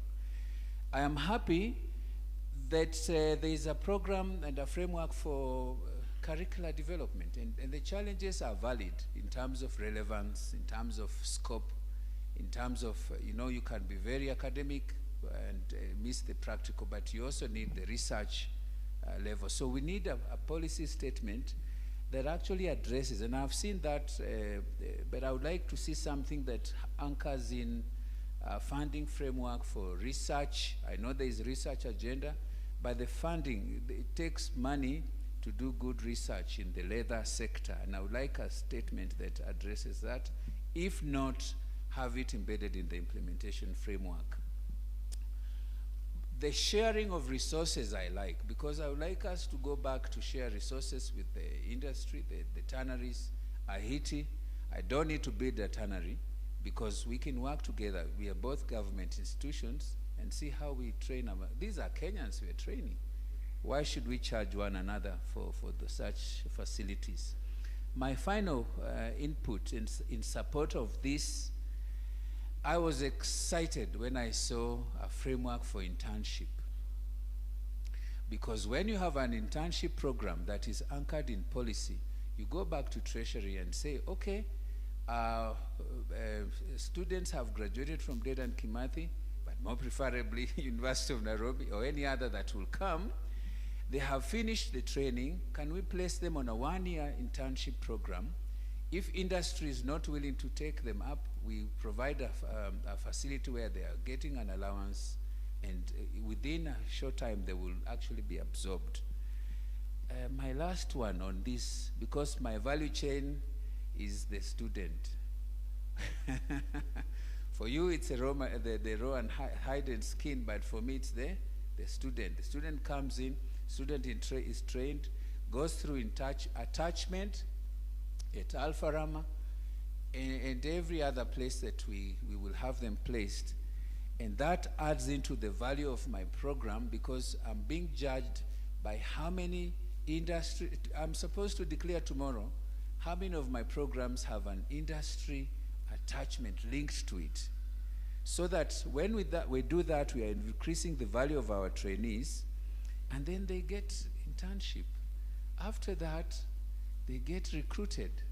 Do we have a job, a scheme of service? Which then we need to ensure that as we do this, yes, if you have that, then I'm quite happy. We know that somebody will move in and get promoted and placed and or go into private sector and prosper. So not to preempt, and I wasn't asked to do this, I'm one of those who will be quite happy if given opportunity to move a motion that we adopt the policy. But sijui alipo na mtu, lakini but I'm a public officer, so therefore you know that I have a right to say so, and I am the mandate to also move the motion. But let's. All right. Thank you so much. Let me first start by appreciating Kibra for the good job you have done to set up this project. My name is Robert Joka, Chairman, Turners Association, also Chairman of Leather Apex, proprietor of Leadermark Leather Center. For the last speaker, I want to assure you we have been doing a very good job to your student.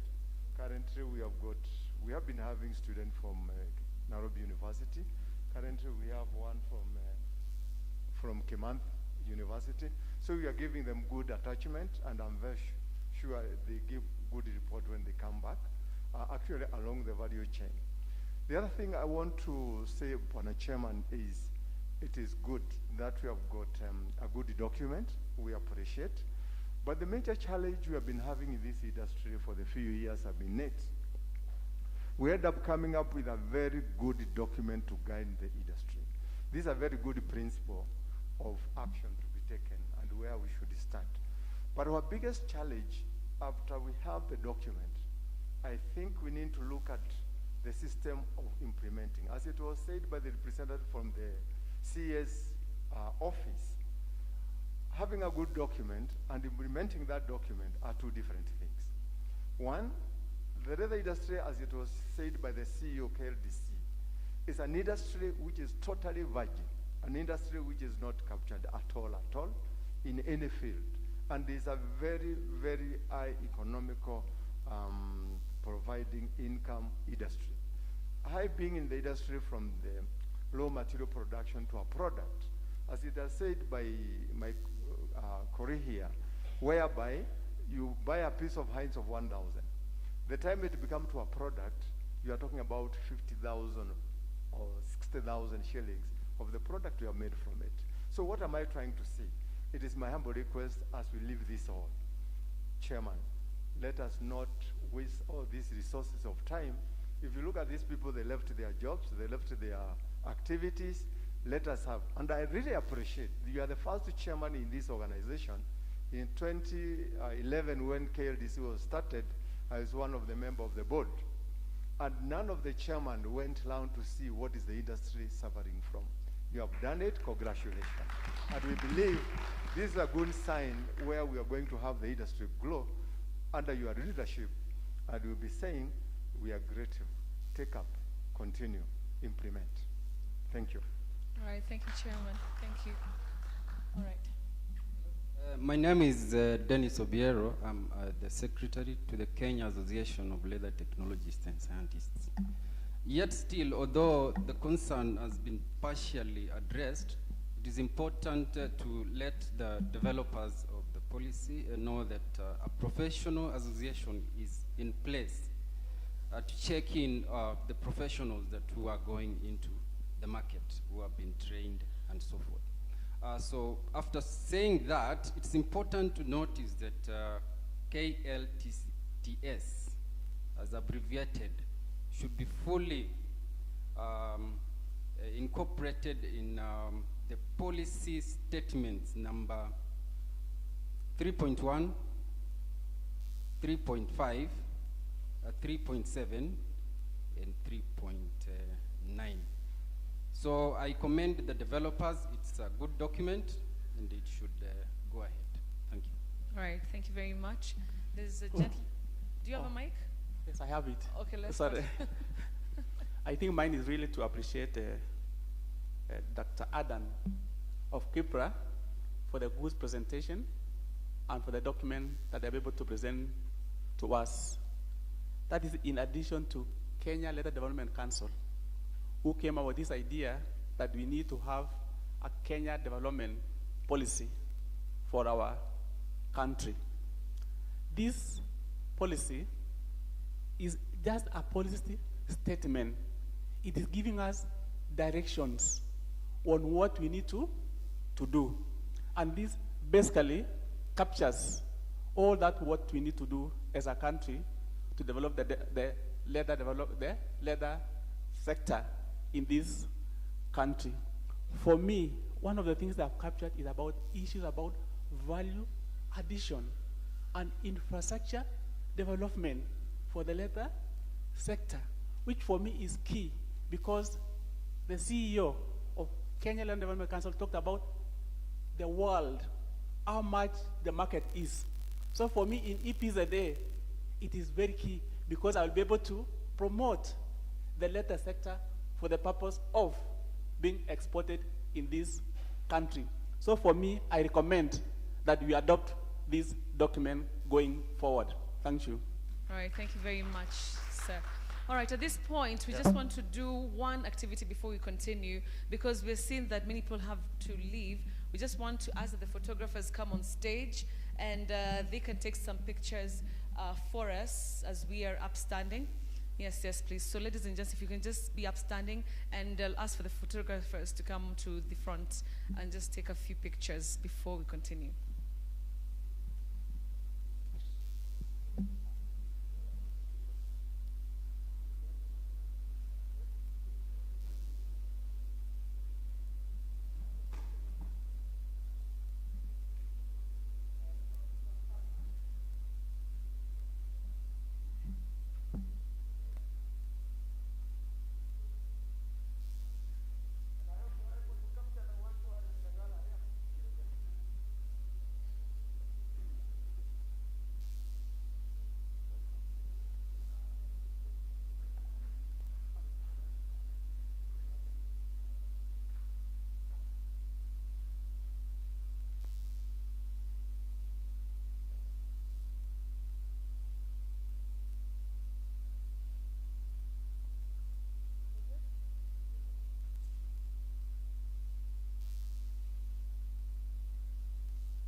All right, thank you very much, ladies and gents. You can have your seats.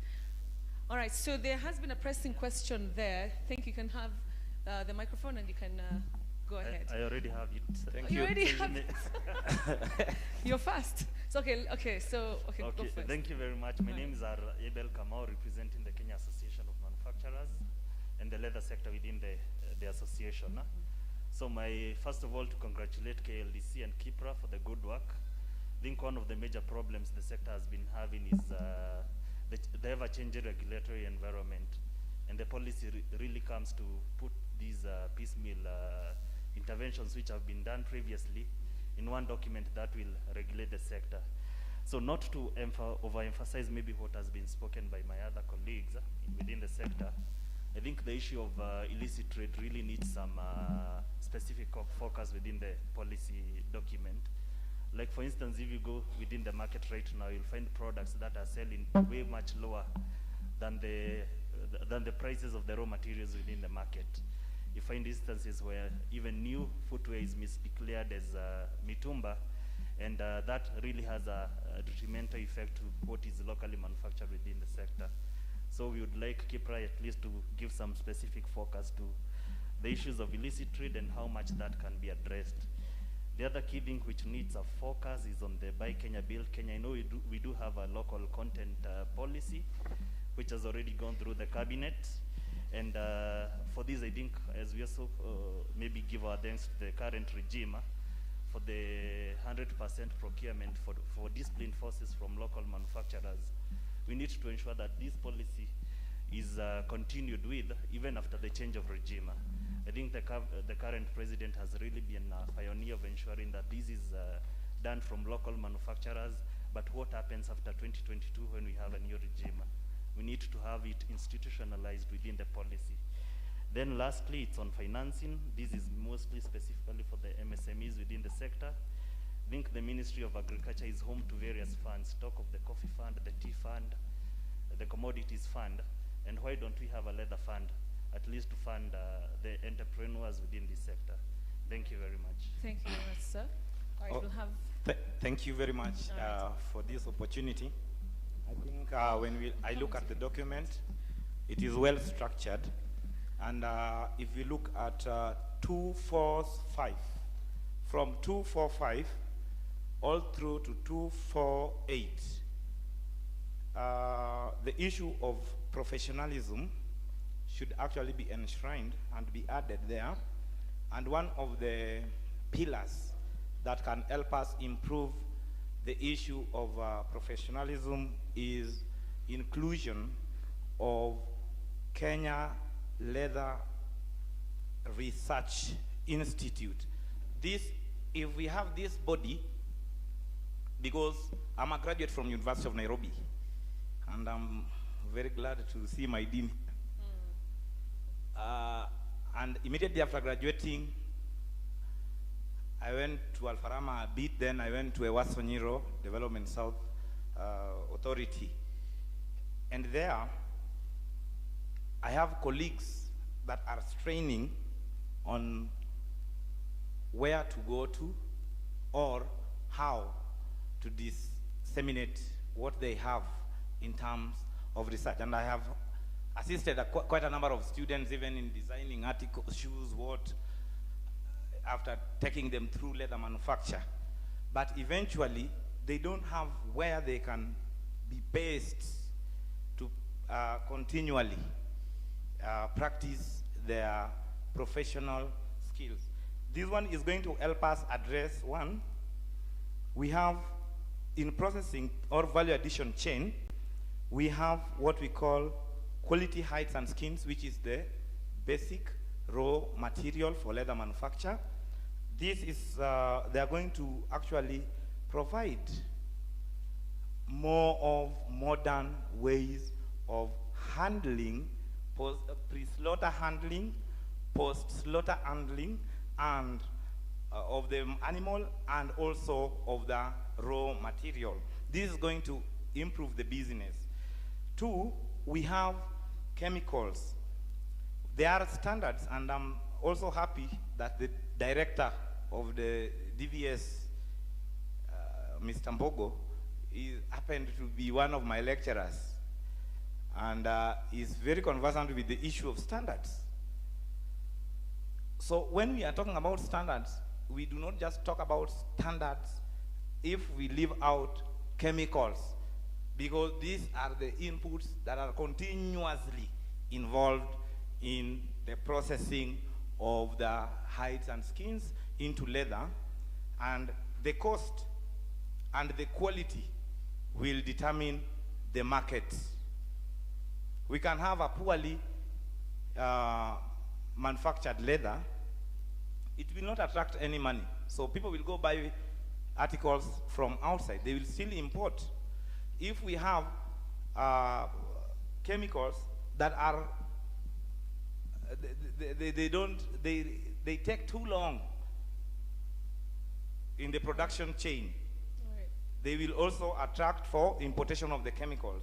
This is going to give more job opportunities to the graduates. Two, we have the leather machinery and engineering. This is another avenue whereby we can expand those students graduating from the university or from the diploma. We have machines in the leather manufacturing industries, in the tanneries. So we currently, we have, you see, there's people who are, the machines are imported from China or wherever. When they come here, there is a problem. We have to import that skill from China still. So if we have this Kenya Leather Research Institute under KLDC, which will now be KLDA, I think it will help us achieve this objective, and there will be more life in training these people. The universities will train. Universities, people train. Then third, fourth, we have the leather goods and footwear. So when we talk about standards, we have our military here, we have our paramilitary, we have NYS, those and other professional shoes and other articles like bags. These will not meet standards if there is no continuous research on what they make. So this is going to be encompassed in the same thing. So I beg to support this and actually request that we amend that and include Kenya Leather Research Development Institute as a body. All right. Thank you. Well, all right. All right, there's one burning question here.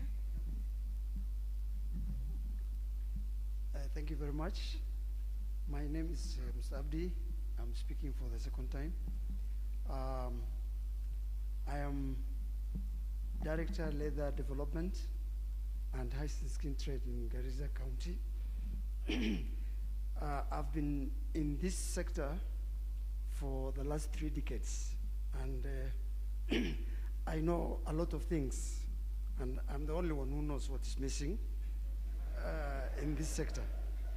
So when I share with you an information, you should not doubt it. Now, here, I first of all want to thank Kibra and KLDC for having taken all this long journey to have called this workshop. The other thing I want to thank the CEO, Kenya Leather Development Council, and wish to recognize him because he was my lecturer and he also comes from my county. I congratulate him for having achieved this position. Going to the issue I wanted to share with you, there is what we call traceability and standards in this sector. When you want to improve the quality of hides and skins, before you talk of leather development, what is most basic here is the basic or the grassroots extension work, which makes sure the leather development and quality takes a stride forward. In my experience during this era of county or devolution, something we call devolution, I've seen the sector of hides and skins has suffered much negligence. And I stand here not to accuse the county I come from, but how resources are being directed towards this activity to achieve high quality hides and skins. I want to tell the workshop, quality of hides and skins is what actually promotes quality of leather development or quality of leather production, because without taking care of the raw material that comes from our many villages, you cannot have high quality leather. So I want to request Kenya Leather Development Council to work closer with the county government. I'm not necessarily saying the county I come from, but generally the counties, if they are colleagues of mine attending this workshop, I think they share with me that how this sector is suffering at county level, because we used to have extension education to tell a farmer not to brand your animal on this part of the body, not to move your animal this part of the structure in which the animals live, not to cast the animal in this position, not to slaughter in this position, or don't store your skins in this kind of environment, or generally what we call quality standards control management at the county. It happens through extension service. It doesn't happen because the county government or the devolution system has neglected totally this sector at production level. So right now, there are 2 industrialists who have left this workshop. I wanted them to hear exactly what I'm saying is true. Right now, the region I come from is northeastern, particularly Garissa County.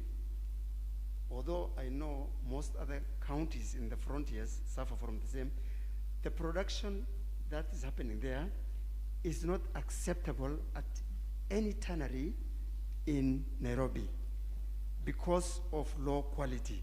And I wanted the Kenya Leather Development Council to take this issue and link with the county to make sure this trajectory is transformed. Secondly, I just want to speak for the nation now. I was speaking for the county. This time round, leather has been old since we got our independence. And you can just sympathize. It is getting the first policy in the last 50 years. I want to ask the Kenya Leather Development Council to link with the Ministry of Education, because we're at where education curriculum is being developed. It came in a good time to link and make Kenya heights and skills improvement services to be institutionalized, so that any child coming in the next generation grows up with knowledge of what heights and skin is and what is the production of heights and skin. Secondly, okay, I want the county government to develop certain equipment. We call it Kenya stamping system, where in world over where there's leather trade fair, any leather product can be identified with its originality. For example, if you put the stamp K, it comes from Kenya. So when we attend fan fair or leather trade fairs in the world, we can easily be recommended to supply more leather to that country, because that traceability and standards sells our product. Thank you very much. All right, we'll take the last question. Yes, the last question, the last one, yeah. Thank you very much. Actually, it's not a question, rather Okay. it's a comment. All right. I'm representing Kenya Meat Commission, an abattoir in Kenya. And we cut across the board through from production and the leather. First of all is to appreciate the Kenya Leather Development Council for this great milestone. And I'll say it's a great milestone because we are headed somewhere, because initially there was no light. So this is a great step, and as a commission, first of all, thank you very much. We want also to thank Kipra for the efforts you've made as far as the document is concerned. And after listening to the comments and also having the document, I will wish to say this. More often we look at the government, but we forget that we are the government. And we have a great responsibility in terms of reinforcing us as the government. What am I saying as far as leather is concerned? We start from capacity building. And from the homestead part, we have discouraged our children in terms of taking certain courses, feeling that they're inferior. We then let them to go and compete in the global. And then we have a lot of resources down here as a country. So I appreciate in terms of University of Nairobi and Kimathi University. And we are saying this as a commission. We went into a transition from the Ministry of Agriculture to Ministry of Defense. And the first step is to look at value addition. And our focus was on leather and how is it that we can be able to improve the livelihoods, not only of the pastoralists, but we are also looking at the manufacturers and the tanneries. And we are open in terms of looking at the people who are empowered in terms of being able to help and support the commission in terms of getting good leather. Secondly is on sensitizing the farmers, because it starts and even stops with them again. Because if we are not getting better leather, that means they are being paid poorly. How do we support them? We support them by sensitizing. How do we get the right leather or heights? We teach them, we go down. Two, the great intervention we've done is to gap on the issue of the black market. Initially, we didn't have industries coming to us. We've developed partnerships with the WASO, we've developed partnerships with Redmark, and we are also looking at companies. And if we are able to support the companies, then we are going to have job opportunities created, and we are going to make our hide, or rather leather, affordable within the country. It is so sad that we have the largest, when you look at the survey, more of our livestock actually we generate the leather. But sadly, we go ahead and import leather products. We need to sit together, both the private sector and the government sector, and both we are government, so that we see how it is that we can be able to support this government that we talk about and run our resources, so that we have other countries coming to this country to learn from us and buy from us. Thank you. All right. Thank you very much for all your comments, your questions.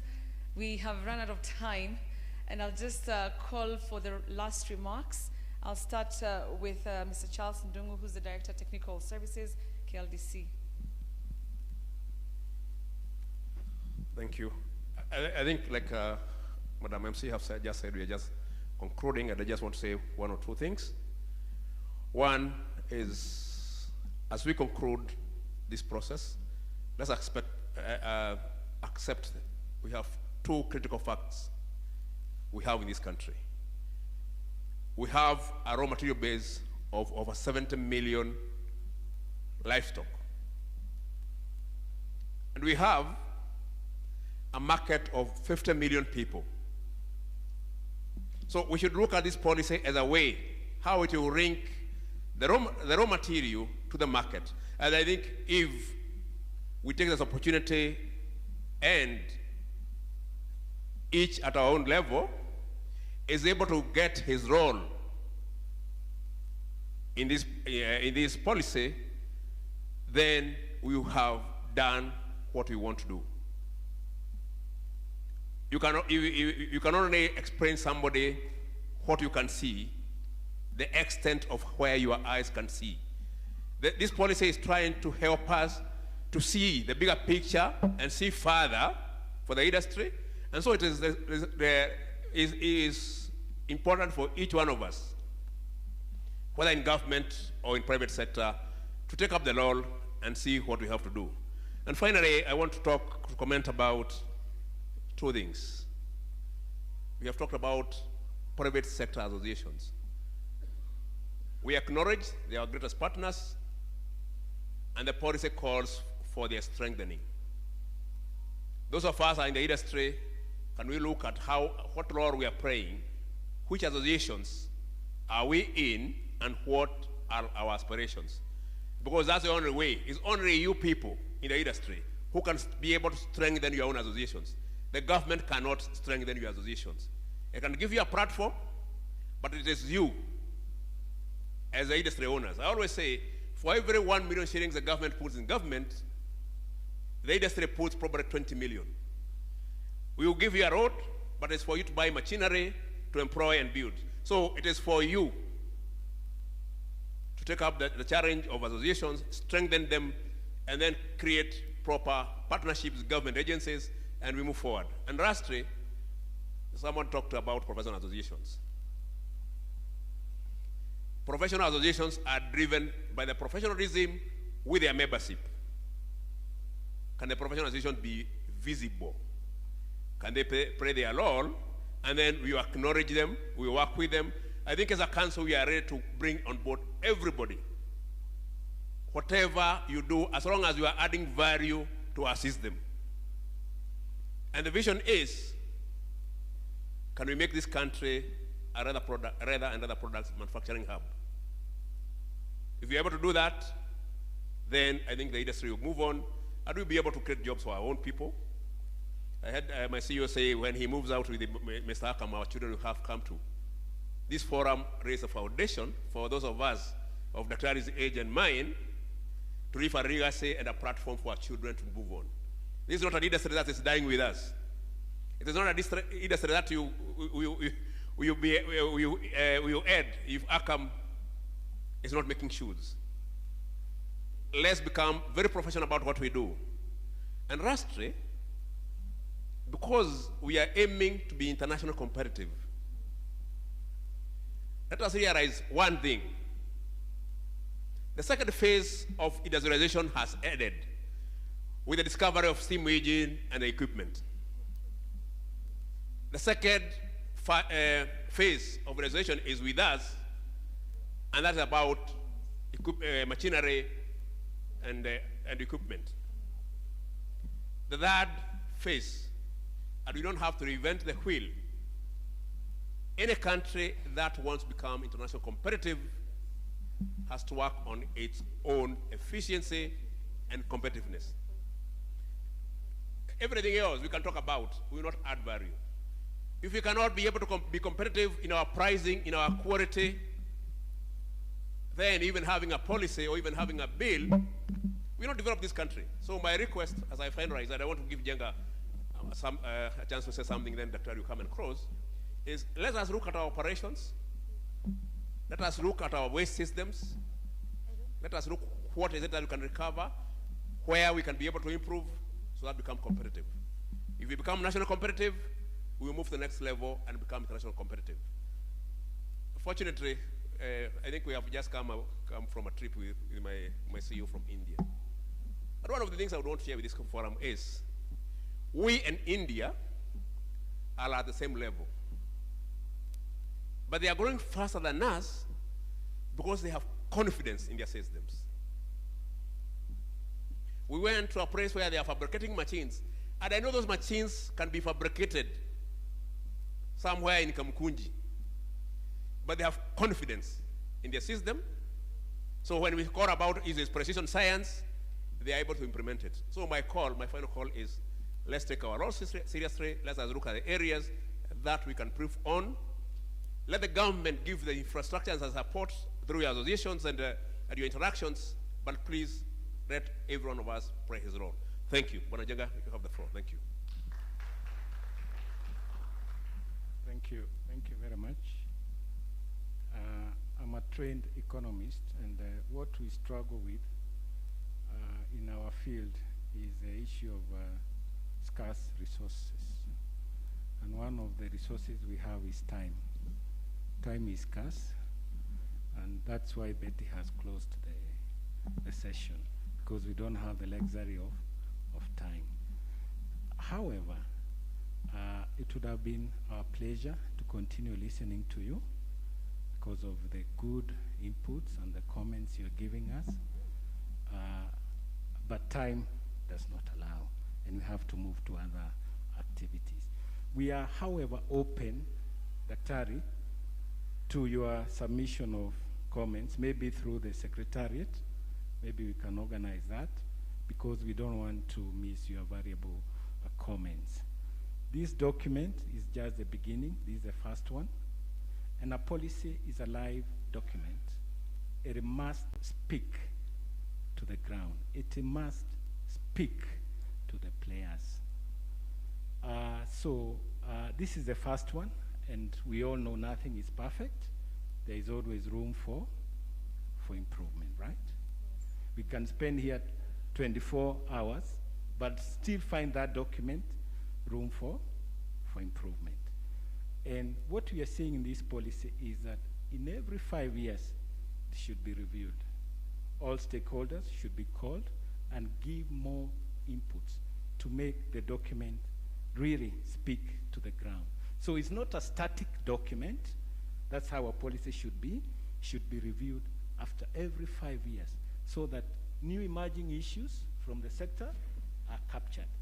And we don't have a static document that does not speak to the dynamics of the industry. So we are open. Daktari, I don't know how maybe people can reach the Secretariat. We will receive them because, as I said, our interest is to cater for everybody, to make this a public policy document where it speaks to everybody. And you know, a policy, a government is a system, and this policy is not on its own. The government is not going to implement this document as a standalone. It is with other existing policies. There's a gentleman there who said about funding. Yes, we can put funding here, and open a fund for leather sector. But remember, most of the players in the leather sector are micro and small enterprises. And if you go to the Ministry of Industrialization, there is a fund called MSC Fund. I like your proposal, and I want to connect it to what the professor had said. Maybe we can make a priority that fund prioritizes MSC's leather sector players, isn't it? So, because we don't want to have many funds all over, and remember, resources are scarce. So we shall have many funds, but with no funds. So we have to be resonate to that fact, so that we make systems work. We don't want to constrain the systems by policies. We want them to work for the benefit of everybody.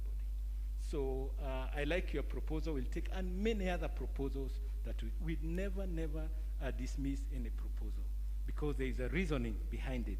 So for us is to see how best it can be implemented in together with other aspects of the government intervention. So I think we shall actually take all your inputs into consideration, improve on this document. Remember, there is also, even if it goes to cabinet, there's still room for improvement.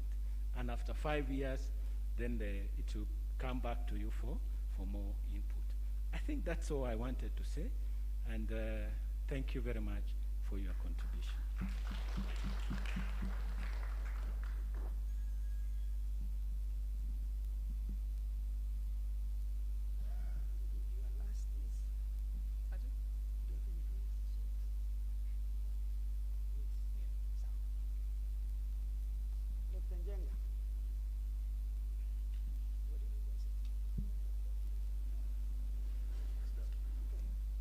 So that brings us to the end of the validation process.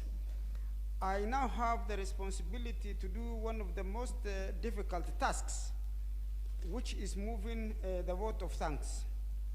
The other things which I wanted to comment on, Dr. Njenga has already given the assurance that all the comments which have been given and those which will be given maybe in the next few days.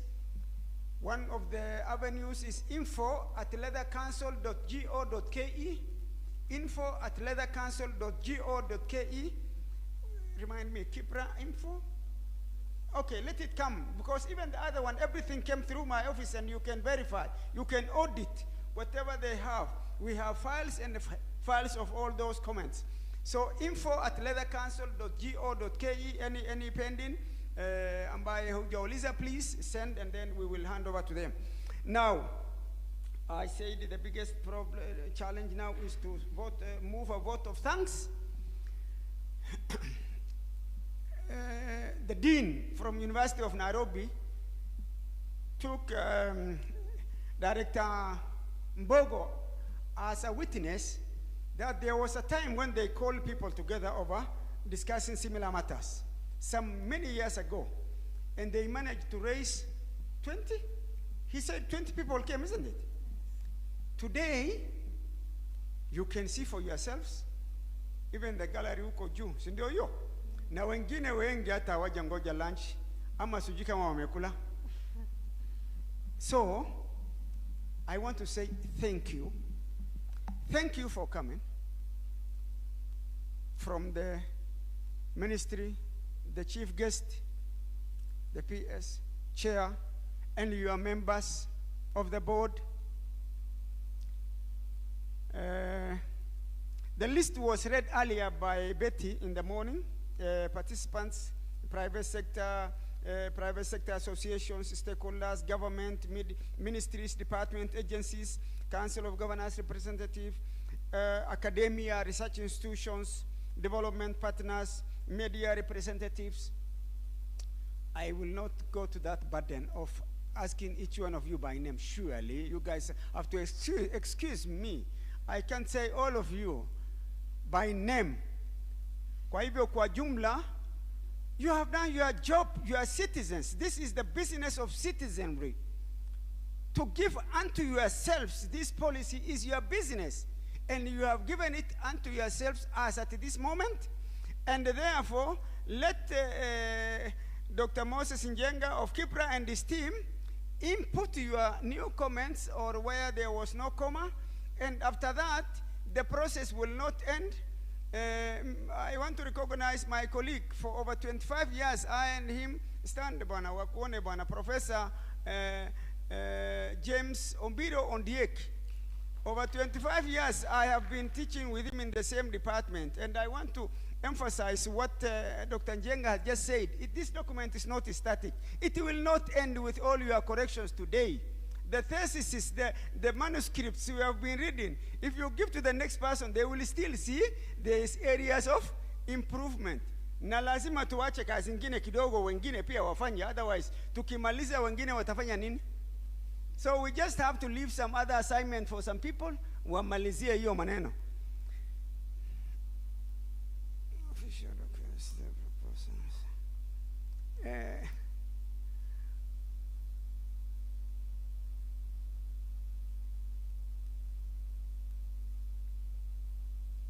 So that is still part of the input. Yes, and I have said it has been addressed. So on your behalf, nimemwashua. So I want to say thank you so much, Betty. Thank you so much again for accepting, for honoring us. You have done it well as the MC, the moderator. Si jameni umpatie makofi yake, surely. Okay? So, yes, we have come a long way. And please remember, we are over 50 years. And I have said we have been in this business for over 100 years. But surely if we have taken in the last 5 years this step, isn't it progress? If you expect to conclude everything, what will others do after me? Kama hakuna kazi ambayo watafanya, chairman, you will not employ somebody else if we finish everything now. So afadhali tufanye kidogo, alafu wengine pia waendelee. Kwa hayo machache na mengi, na wakaribisha kwa lunch, na pia kwa niaba ya KICD, early in the morning, the CEO was supposed to be here to welcome you, but I got a message that he was engaged in another major national activity. Kwa hivyo, kwa niaba ya KICD pia nasema karibuni na kwaherini na mujinjoy lunch. Thank you so much. Wakati njema.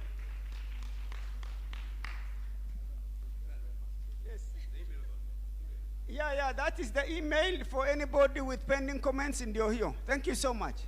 Let's now go for lunch.